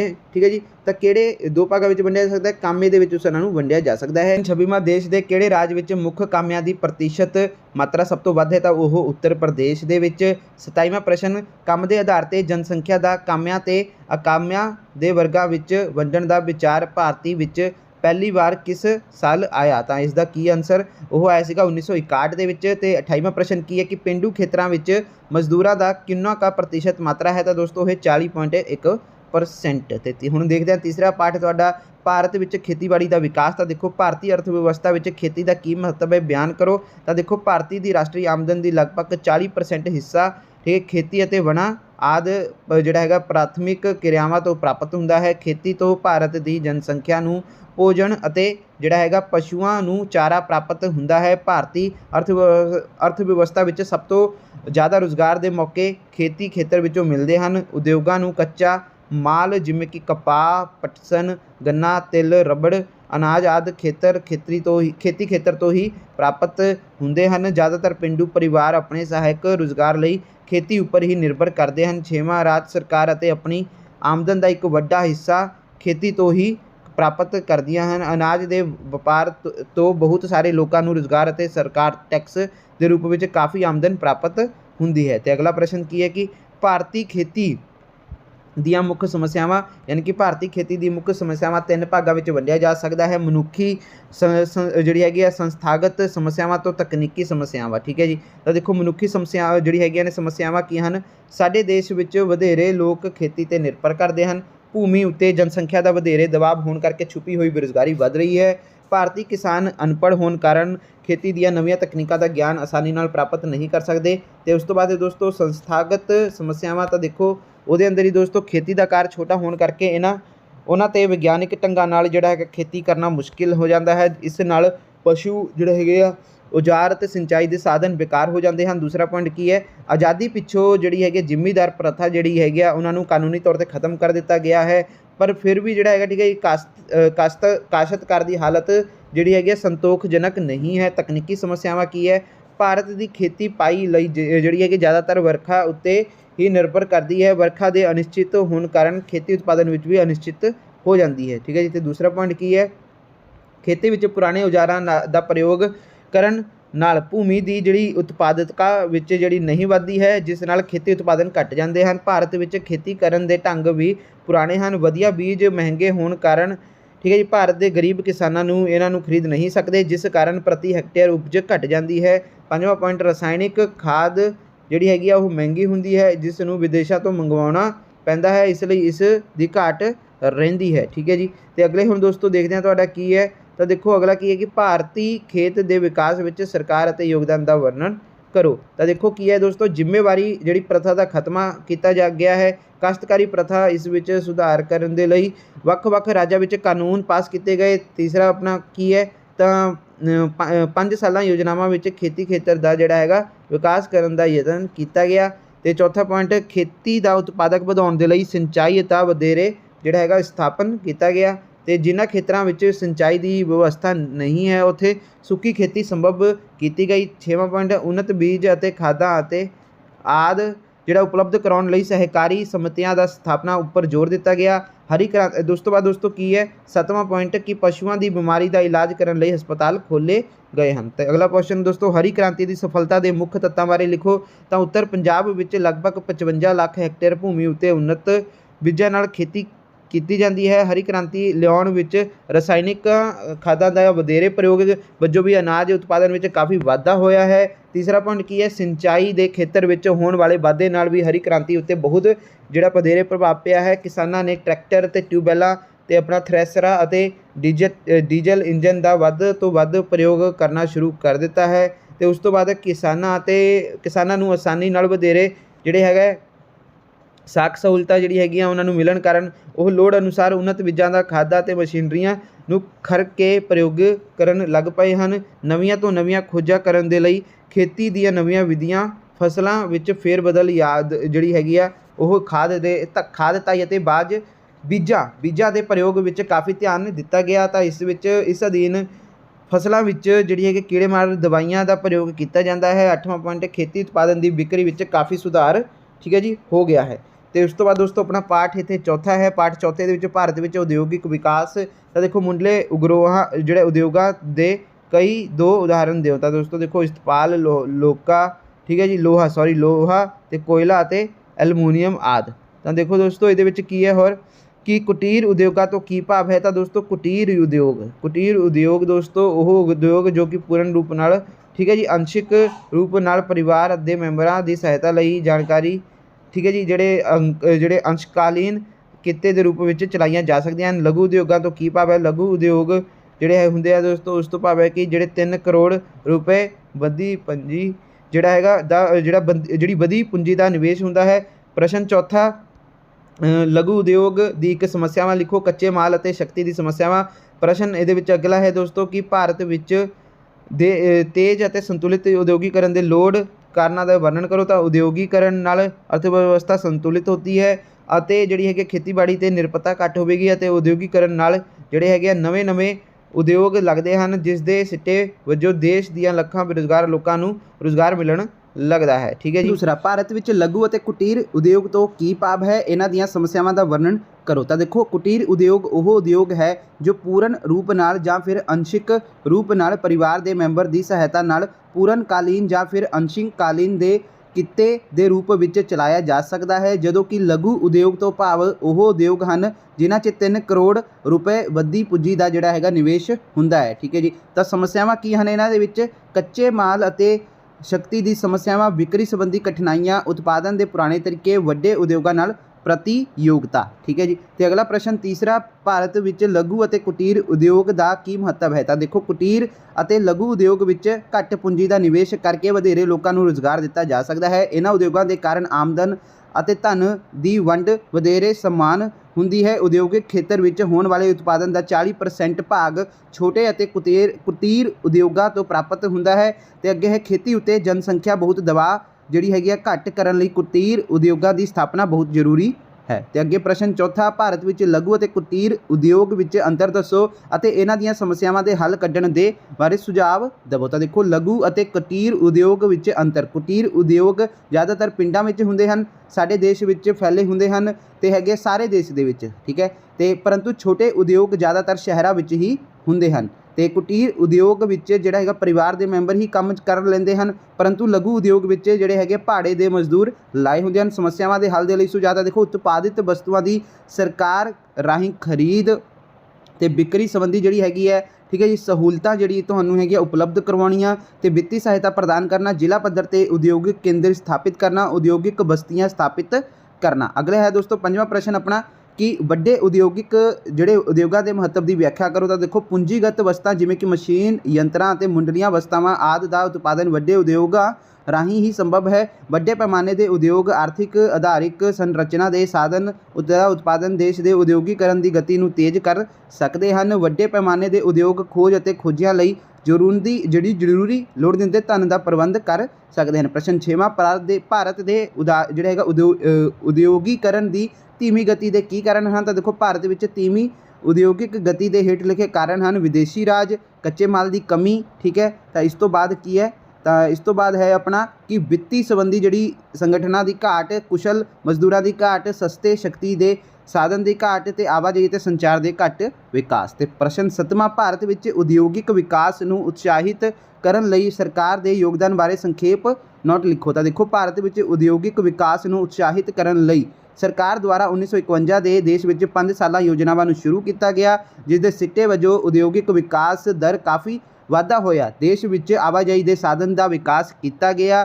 ਠੀਕ ਹੈ ਜੀ। ਜੋ ਮਾਲ ਨੂੰ ਦੂਰ ਦੁਰਾਂਦੇ ਪਹੁੰਚਾਇਆ ਜਾ ਸਕੇ। ਬਿਜਲੀ ਉਤਪਾਦਨ ਵਿੱਚ ਵਾਧਾ ਕੀਤਾ ਗਿਆ। ਬਿਮਾਰ ਉਦਯੋਗਿਕ ਇਕਾਈਆਂ ਨੂੰ ਮੁੜ ਬਹਾਲ ਕਰਨ ਲਈ ਉਦਯੋਗਿਕ ਵਿੱਤ ਅਤੇ ਜਿਹੜਾ ਹੈਗਾ ਪੁਨਰ ਨਿਰਮਾਣ ਬੋਰਡ ਅਤੇ ਰਾਸ਼ਟਰੀ ਬਹਾਲ ਫੰਡ ਸਥਾਪਿਤ ਕੀਤੇ ਗਏ। 1976 ਵਿੱਚ ਤਕਨੀਕੀ ਵਿਕਾਸ ਬੋਰਡ ਦੀ ਸਥਾਪਨਾ ਕੀਤੀ ਗਈ। ਇਸ ਦਾ ਮੁੱਖ ਮੰਤਵ ਉਦਯੋਗਿਕ ਇਕਾਈਆਂ ਨੂੰ ਆਧੁਨਿਕੀਕਰਨ ਅਤੇ ਉੱਚ ਪੱਧਰੀ ਤਕਨੀਕਾਂ ਅਪਣਾਉਣ ਦੇ ਯੋਗ ਬਣਾਉਣਾ ਸੀ। ਤਾਂ ਹੁਣ ਦੇਖਦੇ ਹਾਂ ਦੋਸਤੋ, ਤੁਹਾਡਾ 6ਵਾਂ ਚੈਪਟਰ ਜਿਹੜਾ ਕਿ ਹਿਸਟਰੀ ਦਾ ਹੈ ਤੋਂ ਹੁਣ ਤੁਹਾਡਾ ਹਿਸਟਰੀ ਦਾ ਪਾਰਟ ਚਾਲੂ ਹੋਏਗਾ, ਯਾਨੀ ਕਿ ਜਿਓਗ੍ਰਾਫੀ ਜਿਹੜੀ ਸੀਗੀ ਉਹ ਕੰਪਲੀਟ ਹੋ ਗਈ, ਭੂਗੋਲ। ਤਾਂ ਹੁਣ ਹਿਸਟਰੀ ਹੈ, ਯਾਨੀ ਕਿ ਇਤਿਹਾਸ ਦਾ ਜਿਹੜਾ SST ਦੇ ਅੰਦਰ ਹੀ ਆ। ਪਾਠ 6ਵਾਂ ਉਹਦਾ ਬੰਦਾ ਸਿੰਘ ਬਹਾਦਰ ਅਤੇ ਸਿੱਖ ਮਿਸਲਾਂ। ਤਾਂ ਪ੍ਰਸ਼ਨ ਪਹਿਲਾ, ਹੁਕਮਨਾਮੇ ਵਿੱਚ ਗੁਰੂ ਜੀ ਨੇ ਪੰਜਾਬ ਦੇ ਸਿੱਖਾਂ ਨੂੰ ਕੀ ਆਦੇਸ਼ ਦਿੱਤੇ? ਤਾਂ ਦੇਖੋ, ਹੁਕਮਨਾਮਿਆਂ ਵਿੱਚ ਗੁਰੂ ਜੀ ਨੇ ਸਿੱਖਾਂ ਨੂੰ ਲਿਖਿਆ ਸੀ ਕਿ ਅੱਗੇ ਤੇ ਬੰਦਾ ਸਿੰਘ ਬਹਾਦਰ ਉਹਨਾਂ ਦੀ ਰਾਜਨੀਤਿਕ ਆਗੂ ਹੋਵੇਗਾ। ਉਹ ਮੁਗਲਾਂ ਵਿਰੁੱਧ ਧਰਮ ਯੁੱਧ ਵਿੱਚ ਬੰਦਾ ਸਿੰਘ ਬਹਾਦਰ ਦਾ ਸਾਥ ਦੇਣ। ਤੇ ਅੱਗੇ ਪ੍ਰਸ਼ਨ ਕੀ ਹੈ ਦੂਸਰਾ, ਬੰਦਾ ਸਿੰਘ ਬਹਾਦਰ ਦੱਖਣ ਤੋਂ ਪੰਜਾਬ ਵੱਲ ਕਿਉਂ ਆਇਆ? ਮੁਗਲ ਵਿਰੁੱਧ ਸੈਨਿਕ ਕਾਰਵਾਈ ਕਰਨ ਦੇ ਲਈ ਆਏ। ਤੇ ਸਮਾਏ ਉੱਤੇ ਬੰਦਾ ਸਿੰਘ ਬਹਾਦਰ ਨੇ ਕਿਉਂ ਹਮਲਾ ਕੀਤਾ? ਤਾਂ ਦੇਖੋ, ਕਿਉਂਕਿ ਉੱਥੇ ਗੁਰੂ ਤੇਗ ਬਹਾਦਰ ਜੀ ਨੂੰ ਸ਼ਹੀਦ ਕਰਨ ਵਾਲਾ ਜਲਾਦ ਸੈਯਦ ਜਲਾਉਦੀਨ ਅਤੇ ਛੋਟੇ ਸਾਹਿਬਜ਼ਾਦਿਆਂ ਨੂੰ ਸ਼ਹੀਦ ਕਰਨ ਵਾਲੇ ਜਲਾਦ ਸ਼ਾਮਲ ਬੇਗ ਤੇ ਬਾਸਲ ਬੇਗ ਵੀ ਰਹਿੰਦੇ ਸਨ। ਠੀਕ ਹੈ ਜੀ। ਤਾਂ ਇਸ ਲਈ ਦੋਸਤੋ ਉਸਨੇ ਹਮਲਾ ਕੀਤਾ। ਬੰਦਾ ਸਿੰਘ ਬਹਾਦਰ ਵੱਲੋਂ ਭੁੱਟਾ ਪਿੰਡ ਉੱਤੇ ਹਮਲਾ ਕਰਨ ਦਾ ਕੀ ਕਾਰਨ ਸੀ? ਕਿਉਂਕਿ ਕੁਝ ਮੁਗਲ ਸੈਨਿਕ ਜ਼ਮੀਨ ਦੇ ਉਗਰਾਹੇ ਹੋਏ ਮਾਮਲੇ ਦੇ ਧਨ ਨਾਲ ਭੁੱਟਾ ਪਿੰਡ ਠਹਿਰੇ ਹੋਏ ਸਨ। ਆਪਣੀ ਸੈਨਿਕ ਲੋੜ ਨੂੰ ਮੁੱਖ ਰੱਖਦਿਆਂ ਬੰਦਾ ਸਿੰਘ ਬਹਾਦਰ ਨੇ ਭੁੱਟਾ ਪਿੰਡ ਤੇ ਹਮਲਾ ਕੀਤਾ। ਬੰਦਾ ਸਿੰਘ ਬਹਾਦਰ ਨੇ, ਠੀਕ ਹੈ ਜੀ, ਸਢੌਰਾ ਉੱਤੇ ਕਿਉਂ ਹਮਲਾ ਕੀਤਾ? ਤਾਂ ਦੇਖੋ, ਕਿਉਂਕਿ ਸਢੌਰਾ ਦਾ ਹੁਕਮ ਉਸਮਾਨ ਖਾਨ ਹਿੰਦੂ ਲੋਕਾਂ 'ਤੇ ਅਤਿਆਚਾਰ ਕਰਦਾ ਸੀ। ਉਸ ਨੇ ਪੀਰ ਜਿਹੜਾ ਹੈਗਾ ਬੁੱਧ ਸ਼ਾਹ ਨੂੰ ਵੀ ਜੀ ਕਤਲ ਕਰਵਾ ਦਿੱਤਾ ਸੀਗਾ। ਤੇ ਹੁਣ ਪ੍ਰਸ਼ਨ 6ਵਾਂ, ਬੰਦਾ ਸਿੰਘ ਬਹਾਦਰ ਨੇ ਚੱਪੜ ਚਿੜੀ ਅਤੇ ਸਰਹੱਦ ਤੇ ਹਮਲੇ ਦੇ ਕੀ ਕਾਰਨ ਸਨ? ਤਾਂ ਦੇਖੋ ਸਰਹੰਦ ਦੇ ਸੂਬੇਦਾਰ ਵਜ਼ੀਰ ਖਾਨ ਨੇ ਗੁਰੂ ਗੋਬਿੰਦ ਸਿੰਘ ਜੀ ਦੇ ਪਰਿਵਾਰ ਨੂੰ ਬਹੁਤ ਤਸੀਹੇ ਦਿੱਤੇ। ਉਸ ਨੂੰ ਸਬਕ ਸਿਖਾਉਣ ਲਈ ਬੰਦਾ ਸਿੰਘ ਬਹਾਦਰ ਨੇ ਸਰਹੰਦ ਤੇ ਹਮਲਾ ਕੀਤਾ। ਠੀਕ ਹੈ, ਤਾਂ ਅੱਗੇ ਕੀ ਹੈ, ਰਾਹੋਂ ਦੀ ਲੜਾਈ ਦੇ ਕੀ ਕਾਰਨ ਸੀ? ਤਾਂ ਜਲੰਧਰ ਦੁਆਬੇ ਦੇ ਸਿੱਖਾਂ ਨੇ ਮੁਗਲ ਰਾਜ ਨੂੰ ਖਤਮ ਕਰਨ ਲਈ ਰਾਜ ਪ੍ਰਬੰਧ ਵਿੱਚ ਸੁਧਾਰ ਕਰਨ ਲਈ ਇਹ ਲੜਾਈ ਕੀਤੀ। 8ਵਾਂ ਪ੍ਰਸ਼ਨ, ਵਜ਼ੀਰ ਖਾਂ ਕਿੱਥੋਂ ਦਾ ਸੂਬੇਦਾਰ ਸੀ? ਇਸ ਦਾ ਬੰਦਾ ਸਿੰਘ ਬਹਾਦਰ ਨਾਲ ਕਿਸੇ ਸਥਾਨ ਦੀ ਲੜਾਈ ਹੋਈ? ਤਾਂ ਦੇਖੋ ਵਜ਼ੀਰ ਖਾਂ ਸਰਹੰਦ ਦਾ ਸੂਬੇਦਾਰ ਸੀ, ਉਸ ਦੀ ਬੰਦਾ ਬਹਾਦਰ ਨਾਲ ਠੀਕ ਹੈ ਜੀ ਲੜਾਈ ਚੱਪੜ ਚਿੜੀ ਦੇ ਸਥਾਨ ਤੇ ਹੋਈ। ਬੰਦਾ ਸਿੰਘ ਬਹਾਦਰ ਦੀ ਸ਼ਹੀਦੀ ਬਾਰੇ ਲਿਖੋ। ਤਾਂ ਦੇਖੋ ਬੰਦਾ ਸਿੰਘ ਬਹਾਦਰ 19 ਜੂਨ 1716 ਈਸਵੀ ਨੂੰ ਬੰਦਾ ਸਿੰਘ ਬਹਾਦਰ ਅਤੇ ਉਸਦੇ ਸਾਥੀਆਂ ਨੂੰ ਦਿੱਲੀ ਵਿੱਚ ਠੀਕ ਹੈ ਸ਼ਹੀਦ ਕਰ ਦਿੱਤਾ ਗਿਆ। ਤਾਂ ਪ੍ਰਸ਼ਨ 10ਵਾਂ, ਕਰੋੜ ਸਿੰਘਿਆ ਮਿਸਲ ਦਾ ਨਾਮ ਕਿਵੇਂ ਪਿਆ? ਤਾਂ ਇਸ ਦਾ ਇਸ ਮਿਸਲ ਦੇ ਬਾਣੀ ਕਰੋੜਾ ਸਿੰਘ ਦੇ ਨਾਮ ਤੇ। ਠੀਕ ਹੈ ਜੀ, ਤੇ ਉਸ ਤੋਂ ਬਾਅਦ ਹੈ ਸੱਦਾ ਕੌਰ ਕੌਣ ਸੀ? ਤਾਂ ਦੇਖੋ ਦੋਸਤੋ ਸੱਦਾ ਕੌਰ ਮਹਾਰਾਜਾ ਰਣਜੀਤ ਸਿੰਘ ਦੀ ਸੱਸ ਅਤੇ ਕੰਨਿਆ ਮਿਸਲ ਸਿੰਘ ਦੀ ਨੇਤਾ ਸੀਗੀ। ਠੀਕ ਹੈ ਜੀ, ਕਨਈਆ ਮਿਸਲ ਦੀ ਨੇਤਾ ਸੀਗੀ ਉਹ। ਤੇ ਉਸ ਤੋਂ ਬਾਅਦ ਪ੍ਰਸ਼ਨ ਕੀ ਹੈ ਆਪਣਾ? ਉਸ ਤੋਂ ਬਾਅਦ ਹੈ ਦੋਸਤੋ ਪ੍ਰਸ਼ਨ 8ਵੇਂ ਚੈਪਟਰ ਦੇ ਵਿੱਚੋਂ ਅੰਗਰੇਜ਼ਾਂ ਅਤੇ ਸਿੱਖਾਂ ਦੇ ਯੁੱਧ ਅਤੇ ਪੰਜਾਬ ਉੱਤੇ ਅੰਗਰੇਜ਼ਾਂ ਦਾ ਕਬਜ਼ਾ। ਤਾਂ ਦੇਖੋ ਪ੍ਰਸ਼ਨ ਪਹਿਲਾ ਕਿ ਭੈਰੋਵਾਲ ਸੰਧੀ ਦੇ ਕਾਰਨ ਦਿਓ। ਤਾਂ ਦੇਖੋ ਭੈਰੋਵਾਲ ਸੰਧੀ ਦੇ ਕੀ ਕਾਰਨ ਸੀ? ਲਾਹੌਰ ਦੀ ਸੰਧੀ ਅਨੁਸਾਰ ਮਹਾਰਾਜਾ ਅਤੇ ਸ਼ਹਿਰੀਆਂ ਦੀ ਰੱਖਿਆ ਲਈ ਲਾਹੌਰ ਵਿੱਚ 1 ਸਾਲ ਲਈ ਅੰਗਰੇਜ਼ਾਂ ਸੈਨਾ ਰਹੀ ਸੀ। ਜਦੋਂ ਸਾਲ ਖਤਮ ਹੋਣ ਲੱਗਾ ਤਾਂ ਲਾਰਡ ਹਾਰਡਿੰਗ ਨੇ ਸੋਚਿਆ ਕਿ ਅੱਗੇ ਲਈ ਅੰਗਰੇਜ਼ ਸੈਨਾ ਲਾਹੌਰ ਵਿੱਚ ਰੱਖੀ ਜਾਏ, ਪਰ ਜਿਹੜੀ ਹੈਗੀ ਮਹਾਰਾਣੀ ਜਿੰਦਾ ਨੂੰ ਇਹ ਗੱਲ ਮਨਜ਼ੂਰ ਨਹੀਂ ਸੀ। ਠੀਕ ਹੈ ਜੀ, ਤਾਂ ਇਸ ਲਈ ਉਹਨਾਂ ਨੇ 15 ਦਸੰਬਰ 1846 ਈਸਵੀ ਨੂੰ ਲਾਹੌਰ ਦੇ ਦਰਬਾਰ ਵਿੱਚ ਇੱਕ ਵਿਸ਼ੇਸ਼ ਸਭਾ ਬੁਲਾਈ, ਇਸ ਵਿੱਚ ਉਹਨਾਂ ਨੇ ਸ਼ਰਤਾਂ ਦਾ ਐਲਾਨ ਕੀਤਾ ਗਿਆ ਜਿਨ੍ਹਾਂ ਦੇ ਆਧਾਰ ਤੇ ਲਾਹੌਰ ਵਿੱਚ ਅੰਗਰੇਜ਼ੀ ਸੈਨਾ ਰੱਖਣੀ ਸੀ। ਮਹਾਰਾਣੀ ਜਿੰਦਾ ਨੂੰ ਛੱਡ ਕੇ 16 ਦਸੰਬਰ 1846 ਈਸਵੀ ਨੂੰ ਪ੍ਰਮੁੱਖ ਸਰਦਾਰਾਂ ਦੁਆਰਾ ਇਸ ਸੰਧੀ ਪੱਤਰ ਉੱਪਰ ਦਸਤਖਤ ਕਰ ਦਿੱਤੇ ਗਏ। ਤੇ ਉਸ ਤੋਂ ਬਾਅਦ ਪ੍ਰਸ਼ਨ ਦੂਸਰਾ, ਭੈਰੋਵਾਲ ਸੰਧੀ ਦੀਆਂ ਕੋਈ 4 ਧਾਰਾਵਾਂ ਦਿਓ। ਤਾਂ ਦੇਖੋ ਲਾਹੌਰ ਵਿਖੇ ਗਵਰਨਰ ਜਨਰਲ ਦੁਆਰਾ ਨਿਯੁਕਤ ਕੀਤਾ ਗਿਆ ਇੱਕ ਬ੍ਰਿਟਿਸ਼ ਜਿਹੜਾ ਹੈਗਾ ਰੈਜ਼ੀਡੈਂਟ ਰਹੇਗਾ। ਠੀਕ ਹੈ ਜੀ, ਦੂਸਰਾ ਮਹਾਰਾਜਾ ਦਲੀਪ ਸਿੰਘ ਦੇ ਨਾਬਾਲਿਗ ਕਾਲ ਵਿੱਚ ਰਾਜ ਦਾ ਸ਼ਾਸਨ ਪ੍ਰਬੰਧ 8 ਸਰਦਾਰਾਂ ਦੀ ਕੌਂਸਲ ਆਫ ਜਿਹੜੀ ਹੈਗੀ ਰੈਜੈਂਸੀ ਰਾਹੀਂ ਠੀਕ ਹੈ ਜੀ ਗੇਜੈਂਸੀ ਇੱਥੇ ਲਿਖਿਆ ਹੋਇਆ ਦੋਸਤੋ ਚਲਾਇਆ ਜਾਵੇਗਾ। ਉਹਨਾਂ ਸਰਦਾਰਾਂ ਦੇ ਨਾਂ ਸੰਧੀ ਵਿੱਚ ਦਿੱਤੇ ਗਏ ਹਨ। ਠੀਕ ਹੈ ਜੀ, ਤੇ ਉਸ ਤੋਂ ਬਾਅਦ ਆਪਣਾ ਤੀਸਰਾ ਲਿਖਿਆ ਹੋਇਆ ਇਹਦੇ ਵਿੱਚ ਕਿ ਮਹਾਰਾਜਾ ਦਲੀਪ ਸਿੰਘ ਦੀ ਰੱਖਿਆ ਲਈ ਅਤੇ ਸ਼ਾਂਤੀ ਕਾਇਮ ਰੱਖਣ ਲਈ ਬ੍ਰਿਟਿਸ਼ ਸੈਨਾ ਲਾਹੌਰ ਵਿੱਚ ਰਹੇਗੀ। ਬ੍ਰਿਟਿਸ਼ ਸੈਨਾ ਨੇ ਖਰਚ ਲਈ ਲਾਹੌਰ ਰਾਜ ਬ੍ਰਿਟਿਸ਼ ਸਰਕਾਰ ਨੂੰ 22 ਲੱਖ ਰੁਪਏ ਦਾ ਜਿਹੜਾ ਹੈਗਾ ਸਾਲਾਨਾ ਦੇਣਾ ਦੇਵੇਗਾ। ਤੇ ਉਸ ਤੋਂ ਬਾਅਦ ਹੈ ਪ੍ਰਸ਼ਨ ਤੀਸਰਾ, ਭੈਰੋਵਾਲ ਸੰਧੀ ਦੀ ਕੀ ਮਹੱਤਤਾ ਦੱਸੋ। ਤਾਂ ਦੇਖੋ ਇਸ ਸੰਧੀ ਨਾਲ ਅੰਗਰੇਜ਼ ਪੰਜਾਬ ਦੇ ਮਾਲਿਕ ਬਣ ਗਏ। ਹੈਨਰੀ ਲਾਰੈਂਸ ਪੰਜਾਬ ਵਿੱਚ ਪਹਿਲਾ ਬ੍ਰਿਟਿਸ਼ ਰੈਜ਼ੀਡੈਂਟ ਨਿਯੁਕਤ ਕੀਤਾ ਗਿਆ। ਭੈਰੋਵਾਲ ਦੀ ਸੰਧੀ ਰਾਹੀਂ ਮਹਾਰਾਣੀ ਜਿੰਦਾ ਨੂੰ ਰਾਜ ਪ੍ਰਬੰਧ ਤੋਂ ਖੰਡ ਕਰ ਦਿੱਤਾ ਗਿਆ ਅਤੇ ਉਸ ਨੂੰ ਸ਼ੇਖਪੁਰਾ ਭੇਜ ਦਿੱਤਾ ਗਿਆ। ਫਿਰ ਉਸ ਨੇ ਠੀਕ ਹੈ ਜੀ ਉਸ ਨੂੰ ਦੇਸ਼ ਨਿਕਾਲਾ ਦੇ ਕੇ ਬਨਾਰਸ ਭੇਜ ਦਿੱਤਾ ਗਿਆ। ਪ੍ਰਸ਼ਨ ਚੌਥਾ, ਪਹਿਲੇ ਐਂਗਲੋ ਸਿੱਖ ਯੁੱਧ ਤੋਂ ਬਾਅਦ ਅੰਗਰੇਜ਼ਾਂ ਨੇ ਪੰਜਾਬ ਨੂੰ ਆਪਣੇ ਕਬਜ਼ੇ ਵਿੱਚ ਕਿਉਂ ਨਾ ਕੀਤਾ? ਕੋਈ 2 ਕਾਰਨ ਦੱਸੋ। ਤਾਂ ਦੇਖੋ ਇਹਦੇ ਵਿੱਚ ਕੀ ਆ ਜਾਏਗਾ ਆਨਸਰ ਤੁਹਾਡਾ?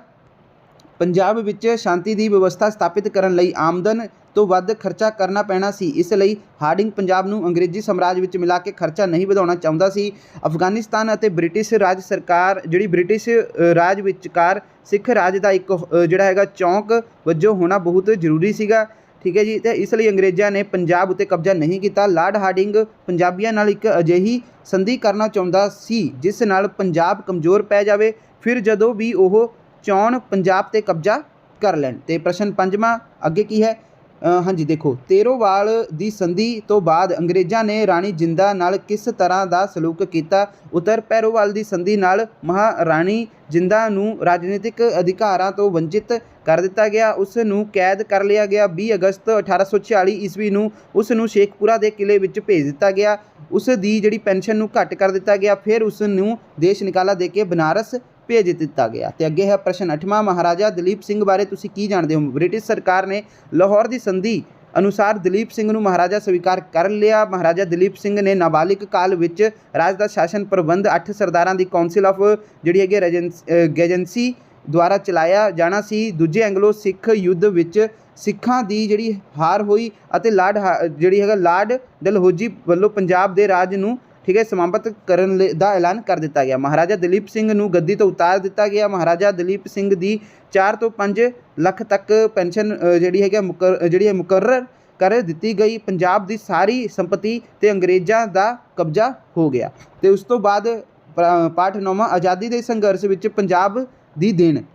ਤਾਂ ਦੇਖੋ ਪਹਿਲਾ ਪ੍ਰਸ਼ਨ ਤੁਹਾਡਾ ਪਾਠ 9ਵੇਂ ਦੇ ਵਿੱਚੋਂ ਸ਼੍ਰੀ ਸਤਿਗੁਰੂ ਰਾਮ ਸਿੰਘ ਜੀ ਨੇ ਭਾਰਤ ਦੀ ਆਜ਼ਾਦੀ ਲਈ ਕੀ ਯਤਨ ਕੀਤੇ। ਤਾਂ ਦੇਖੋ ਸ਼੍ਰੀ ਸਤਿਗੁਰੂ ਰਾਮ ਸਿੰਘ ਜੀ ਨੇ ਲੋਕਾਂ ਨੂੰ ਅੰਮ੍ਰਿਤ ਛਕਾ ਕੇ ਇੱਕ ਨਵੀਂ ਜਥੇਬੰਦੀ ਦੀ ਨੀਂਹ ਰੱਖੀ। ਇਹਨਾਂ ਦਾ ਉਦੇਸ਼ ਧਾਰਮਿਕ ਅਤੇ ਸਮਾਜਿਕ ਖੇਤਰ ਵਿੱਚ ਸੁਧਾਰ ਕਰਨ ਦੇ ਨਾਲ ਨਾਲ ਆਜ਼ਾਦੀ ਪ੍ਰਾਪਤ ਕਰਨਾ ਸੀ।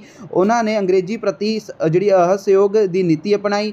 ਸਰਕਾਰੀ ਡਾਕ ਸਹੂਲਤਾਂ, ਵਿਦੇਸ਼ੀ ਕੱਪੜੇ, ਸਰਕਾਰੀ ਅਦਾਲਤਾਂ, ਸਕੂਲਾਂ ਅਤੇ ਕਾਲਜਾਂ ਦਾ ਬਾਈਕਾਟ ਕੀਤਾ। ਠੀਕ ਹੈ ਜੀ। ਤੇ ਉਹਨਾਂ ਨੇ ਕੂਕਿਆਂ ਨੂੰ ਫੌਜੀ ਜਿਹੜੀ ਸਿਖਲਾਈ ਵੀ ਦਿੱਤੀ। 5ਵਾਂ ਪੁਆਇੰਟ ਪ੍ਰਚਾਰ ਦੀ ਸਹੂਲਤ ਨੂੰ ਮੁੱਖ ਰੱਖਦਿਆਂ ਸ਼੍ਰੀ ਸਤਿਗੁਰੂ ਰਾਮ ਸਿੰਘ ਜੀ ਨੇ ਪੰਜਾਬ ਨੂੰ 22 ਸੂਬਿਆਂ ਵਿੱਚ ਵੰਡਿਆ ਹੋਇਆ ਸੀ। ਨਾਮਧਾਰੀਆਂ ਦੀ ਇਹ ਕਾਰਵਾਈ ਵੀ ਅੰਗਰੇਜ਼ਾਂ ਨੂੰ ਡਰਾ ਰਹੀ ਸੀ ਅੰਗਰੇਜ਼ਾਂ ਨੂੰ। ਤੇ ਅੰਗਰੇਜ਼ਾਂ ਨੇ ਥਾਂ ਜਿਹੜੇ ਹੈਗੇ ਆ ਬੁੱਚੜਖਾਨੇ ਜਿਹੜੇ ਹੈਗੇ ਆ ਖੋਲ੍ਹ ਦਿੱਤੇ। ਪਰ ਨਾਮਧਾਰੀ ਸਿੱਖ ਠੀਕ ਹੈ ਜੀ ਰਾਊ ਰੱਖਦਿਆਂ ਕਰਦੇ ਅਤੇ ਬੁੱਚੜਾਂ ਨੂੰ ਮਾਰ ਦਿੰਦੇ। ਤੇ ਸ਼੍ਰੀ ਸਤਿਗੁਰੂ ਰਾਮ ਸਿੰਘ ਨੂੰ ਦੇਸ਼ ਨਿਕਾਲਾ ਦੇ ਦਿੱਤਾ ਗਿਆ। ਤੇ ਅੰਗਰੇਜ਼ ਸਰਕਾਰ ਨੇ ਉਹਨਾਂ ਨੂੰ ਹਰ ਤਰ੍ਹਾਂ ਦੀ ਤਸੀਹੇ ਦਿੱਤੇ। ਪਰ ਜਿਹੜੇ ਕੂਕਾ ਲਹਿਰ ਤਦ ਤੱਕ ਚਲਦੀ ਰਹੀ ਜਦੋਂ ਤੱਕ ਦੇਸ਼ ਆਜ਼ਾਦ ਨਹੀਂ ਹੋ ਗਿਆ। ਤੇ ਪ੍ਰਸ਼ਨ ਦੂਸਰਾ ਆਰਿਆ ਸਮਾਜ ਨੇ ਪੰਜਾਬ ਵਿਖੇ ਆਜ਼ਾਦੀ ਦੀ ਜੰਗ ਵਿੱਚ ਕੀ ਹਿੱਸਾ ਪਾਇਆ ਸੀਗਾ। ਤਾਂ ਦੋਸਤੋ ਦੇਖੋ ਸਵਾਮੀ ਦਇਆਨੰਦ ਸਰਸਵਤੀ ਆਰਿਆ ਸਮਾਜ ਨੇ ਬਾਣੀ ਸਨ। ਉਹਨਾਂ ਨੇ 1875 ਈਸਵੀ ਵਿੱਚ ਆਰਿਆ ਸਮਾਜ ਕਾਇਮ ਕੀਤਾ। ਠੀਕ ਹੈ। ਤੇ ਆਰਿਆ ਸਮਾਜ ਨੇ ਸਮਾਜਿਕ ਅਤੇ ਧਾਰਮਿਕ ਖੇਤਰ ਦੇ ਨਾਲ ਨਾਲ ਆਜ਼ਾਦੀ ਦੀ ਲਹਿਰ ਵਿੱਚ ਵੀ ਵੱਡਮੁੱਲਾ ਜਿਹੜਾ ਹੈਗਾ ਸਥਾਨ ਕੀਤਾ। ਉਹਨਾਂ ਨੇ ਆਪਣਾ ਹਿੱਸਾ ਪਾਇਆ। ਤੇ ਆਰਿਆ ਸਮਾਜ ਨੇ ਅੰਗਰੇਜ਼ਾਂ ਵਿਰੁੱਧ ਨਾ ਮਿਲਵਰਤਨ ਲਹਿਰ ਨੂੰ ਬਲ ਦਿੱਤਾ ਤੇ ਸਕੂਲ ਕਾਲਜ ਖੋਲ੍ਹ ਕੇ ਸਵਦੇਸ਼ੀ ਲਹਿਰ ਨੂੰ ਜਿਹੜਾ ਹੈਗਾ ਅੰਜਾਮ ਦਿੱਤਾ। ਠੀਕ ਹੈ। ਤਾਂ ਉਸ ਤੋਂ ਬਾਅਦ ਸਵਾਮੀ ਦਇਆਨੰਦ ਸਰਸਵਤੀ ਨੇ ਪੰਜਾਬ ਵਿੱਚ ਪੰਜਾਬੀਆਂ ਦੀ ਕੌਮੀ ਜਜ਼ਬੇ ਨੂੰ ਜਗਾਇਆ। ਸਵਾਮੀ ਦਇਆਨੰਦ ਸਰਸਵਤੀ ਨੇ ਠੀਕ ਹੈ ਜੀ ਭਾਰਤੀਆਂ ਨੂੰ ਆਪਣੇ ਦੇਸ਼ ਦੀ ਸੱਭਿਅਤਾ ਉੱਤੇ ਮਾਣ ਕਰਨ ਦੀ ਜਿਹੜੀ ਹੈਗੀ ਸਿੱਖਿਆ ਦਿੱਤੀ। ਇਸ ਦਾ ਅਸਰ ਪੰਜਾਬੀਆਂ ਉੱਤੇ ਵੀ ਪਿਆ। ਲਾਲਾ ਲਾਜਪਤ ਰਾਏ, ਸ਼੍ਰੀ ਅਜੀਤ ਸਿੰਘ ਅਤੇ ਸਰਦਾ ਨੰਦ ਵਰਗੇ ਦੇਸ਼ ਭਗਤ ਆਰਿਆ ਸਮਾਜ ਦੇ ਹੀ ਦੇਣ ਹਨ। ਤੇ ਅੱਗੇ ਹੈ ਆਪਣਾ ਆਰਿਆ ਸਮਾਜੀਆਂ ਦੀਆਂ ਰਾਜਨੀਤਿਕ ਗਤੀਵਿਧੀਆਂ ਨੂੰ ਦੇਖਦੇ ਹੋਏ ਅੰਗਰੇਜ਼ ਸਰਕਾਰ ਪੰਜਾਬ ਵਿੱਚ ਆਰਿਆ ਸਮਾਜੀਆਂ ਉੱਤੇ ਨਜ਼ਰ ਰੱਖਣ ਲੱਗੀ। ਉਹਨਾਂ ਨੂੰ ਸਰਕਾਰੀ ਨੌਕਰੀਆਂ ਵਿੱਚ ਬਣਦੀ ਤਰੱਕੀ ਵੀ ਨਾ ਦਿੱਤੀ ਜਾਂਦੀ। ਪਰ ਫਿਰ ਆਰਿਆ ਸਮਾਜੀ ਪਿੱਛੇ ਨਾ ਹਟੇ। ਠੀਕ ਹੈ ਜੀ। ਤੇ ਆਰਿਆ ਸਮਾਜੀਆਂ ਨੇ ਜਿਹੜੇ ਹੈਗੇ ਅਖਬਾਰ ਵੀ ਪੰਜਾਬ ਦੀ ਆਜ਼ਾਦੀ ਦੀ ਲਹਿਰ ਵਿੱਚ ਪੂਰੀ ਤਰ੍ਹਾਂ ਸਰਗਰਮ ਰਹੇ। ਪ੍ਰਸ਼ਨ ਤੀਸਰਾ ਗਦਰ ਪਾਰਟੀ ਨੇ ਆਜ਼ਾਦੀ ਦੀ ਜੰਗ ਲਈ ਕੀ ਯਤਨ ਕੀਤੇ। ਤਾਂ ਦੇਖੋ ਗਦਰ ਪਾਰਟੀ ਦਾ ਜਨਮ 1913 ਈਸਵੀ ਨੂੰ ਠੀਕ ਹੈ ਜੀ ਜਿਹੜਾ ਸਨ ਫਰਾਂਸਿਸਕੋ ਵਿੱਚ ਹੋਇਆ। ਇਸ ਦਾ ਪ੍ਰਧਾਨ ਬਾਬਾ ਸੋਹਣ ਸਿੰਘ ਭਖਣਾ ਨੂੰ ਬਣਾਇਆ ਗਿਆ।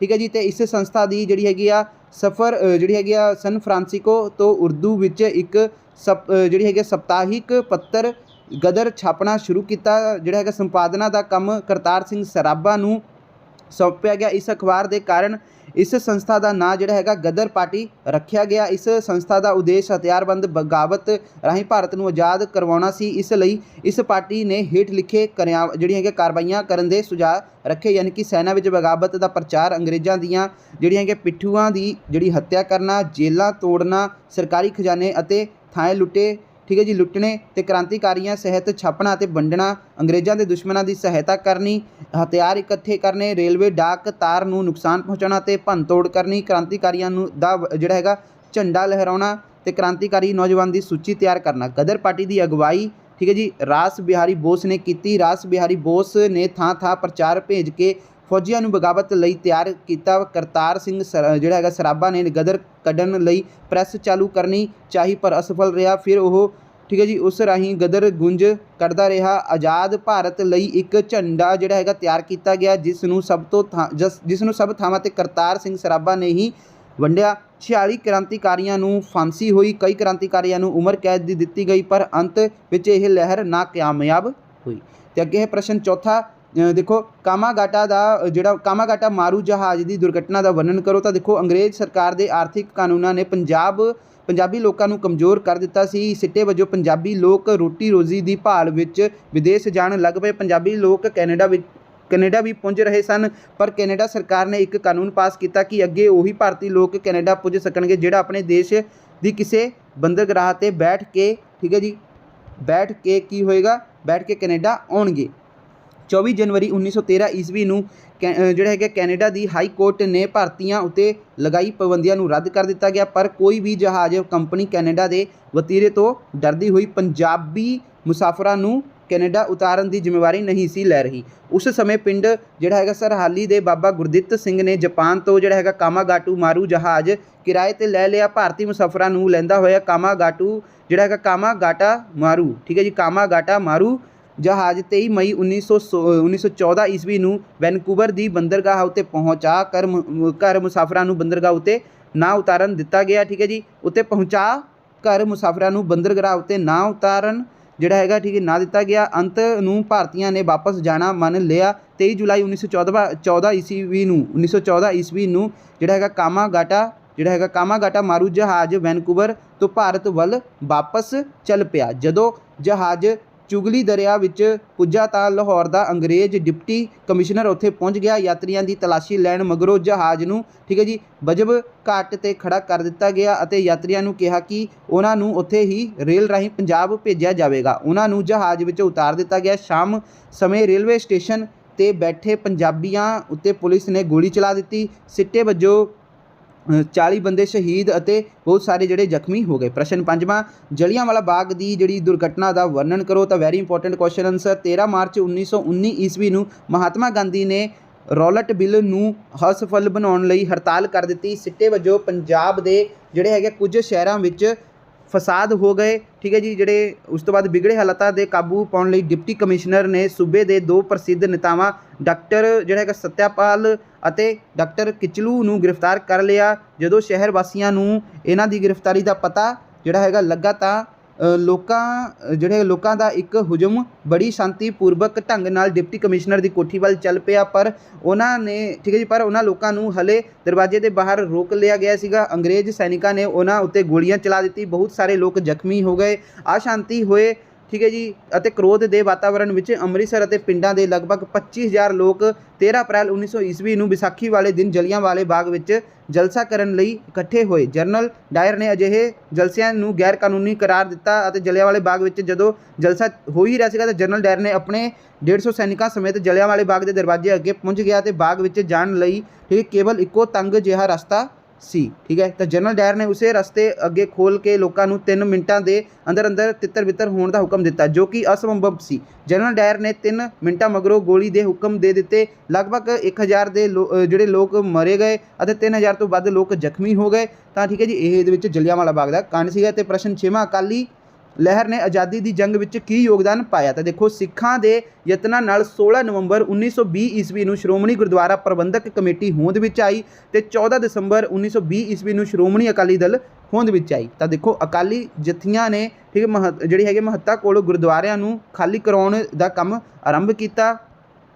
ਦਰਬਾਰ ਸਾਹਿਬ, ਠੀਕ ਹੈ ਜੀ, ਜਿਹੜੇ ਦਰਬਾਰ ਸਾਹਿਬ ਅੰਮ੍ਰਿਤਸਰ ਗੁਰਦੁਆਰੇ ਦੀਆਂ ਚਾਬੀਆਂ ਨੂੰ ਅੰਗਰੇਜ਼ਾਂ ਨੇ ਆਪਣੇ ਕਬਜ਼ੇ ਵਿੱਚ ਕਰ ਲਿਆ, ਠੀਕ ਹੈ। ਸਿੱਖਾਂ ਨੇ ਇਸ ਗੱਲ ਦਾ ਵਿਰੋਧ ਕੀਤਾ। ਬਹੁਤ ਸਾਰੇ ਸਿੱਖ ਨੇਤਾਵਾਂ ਨੂੰ ਬੰਦੀ ਬਣਾ ਲਿਆ ਗਿਆ। ਉਹਨਾਂ ਨੂੰ ਸਖਤ ਸਜ਼ਾਵਾਂ ਦਿੱਤੀਆਂ ਗਈਆਂ। ਅੰਤ ਅੰਗਰੇਜ਼ਾਂ ਨੂੰ ਸਿੱਖਾਂ ਅੱਗੇ, ਠੀਕ ਹੈ ਜੀ, ਝੁਕਣਾ ਪਿਆ।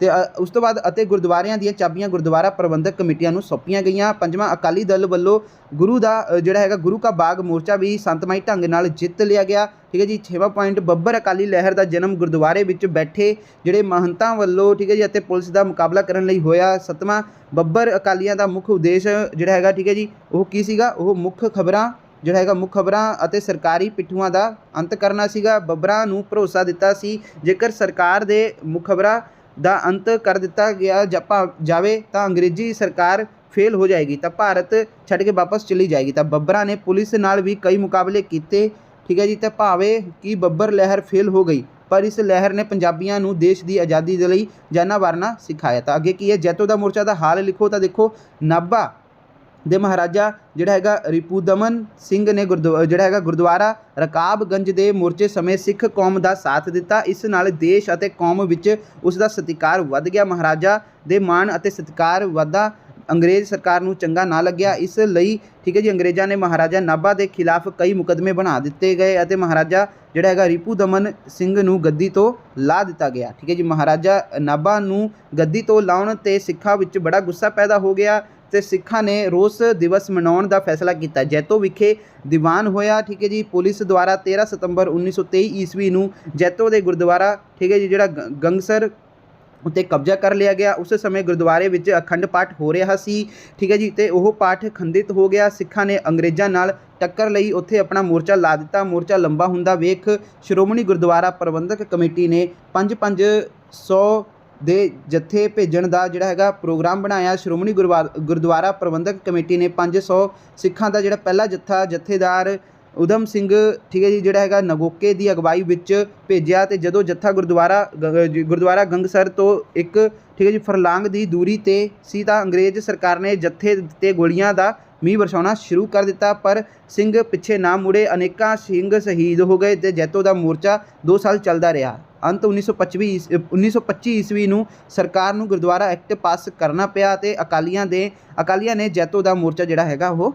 ਖਤਮ ਕਰ ਦਿੱਤਾ। ਤੇ ਪ੍ਰਸ਼ਨ 8ਵਾਂ, ਆਜ਼ਾਦ ਹਿੰਦ ਫੌਜ ਤੇ ਵਿਸਥਾਰ ਪੂਰਵਕ ਨੋਟ ਲਿਖੋ। ਤਾਂ ਦੇਖੋ 1943 ਈਸਵੀ ਨੂੰ ਸੁਭਾਸ਼ ਚੰਦਰ ਬੋਸ ਨੇ ਸਿੰਗਾਪੁਰ ਵਿਖੇ ਭਾਰਤੀਆਂ ਨੂੰ ਇਕੱਠਾ ਕਰਕੇ ਆਜ਼ਾਦ ਹਿੰਦ ਫੌਜ ਦੀ ਸਥਾਪਨਾ ਕੀਤੀ।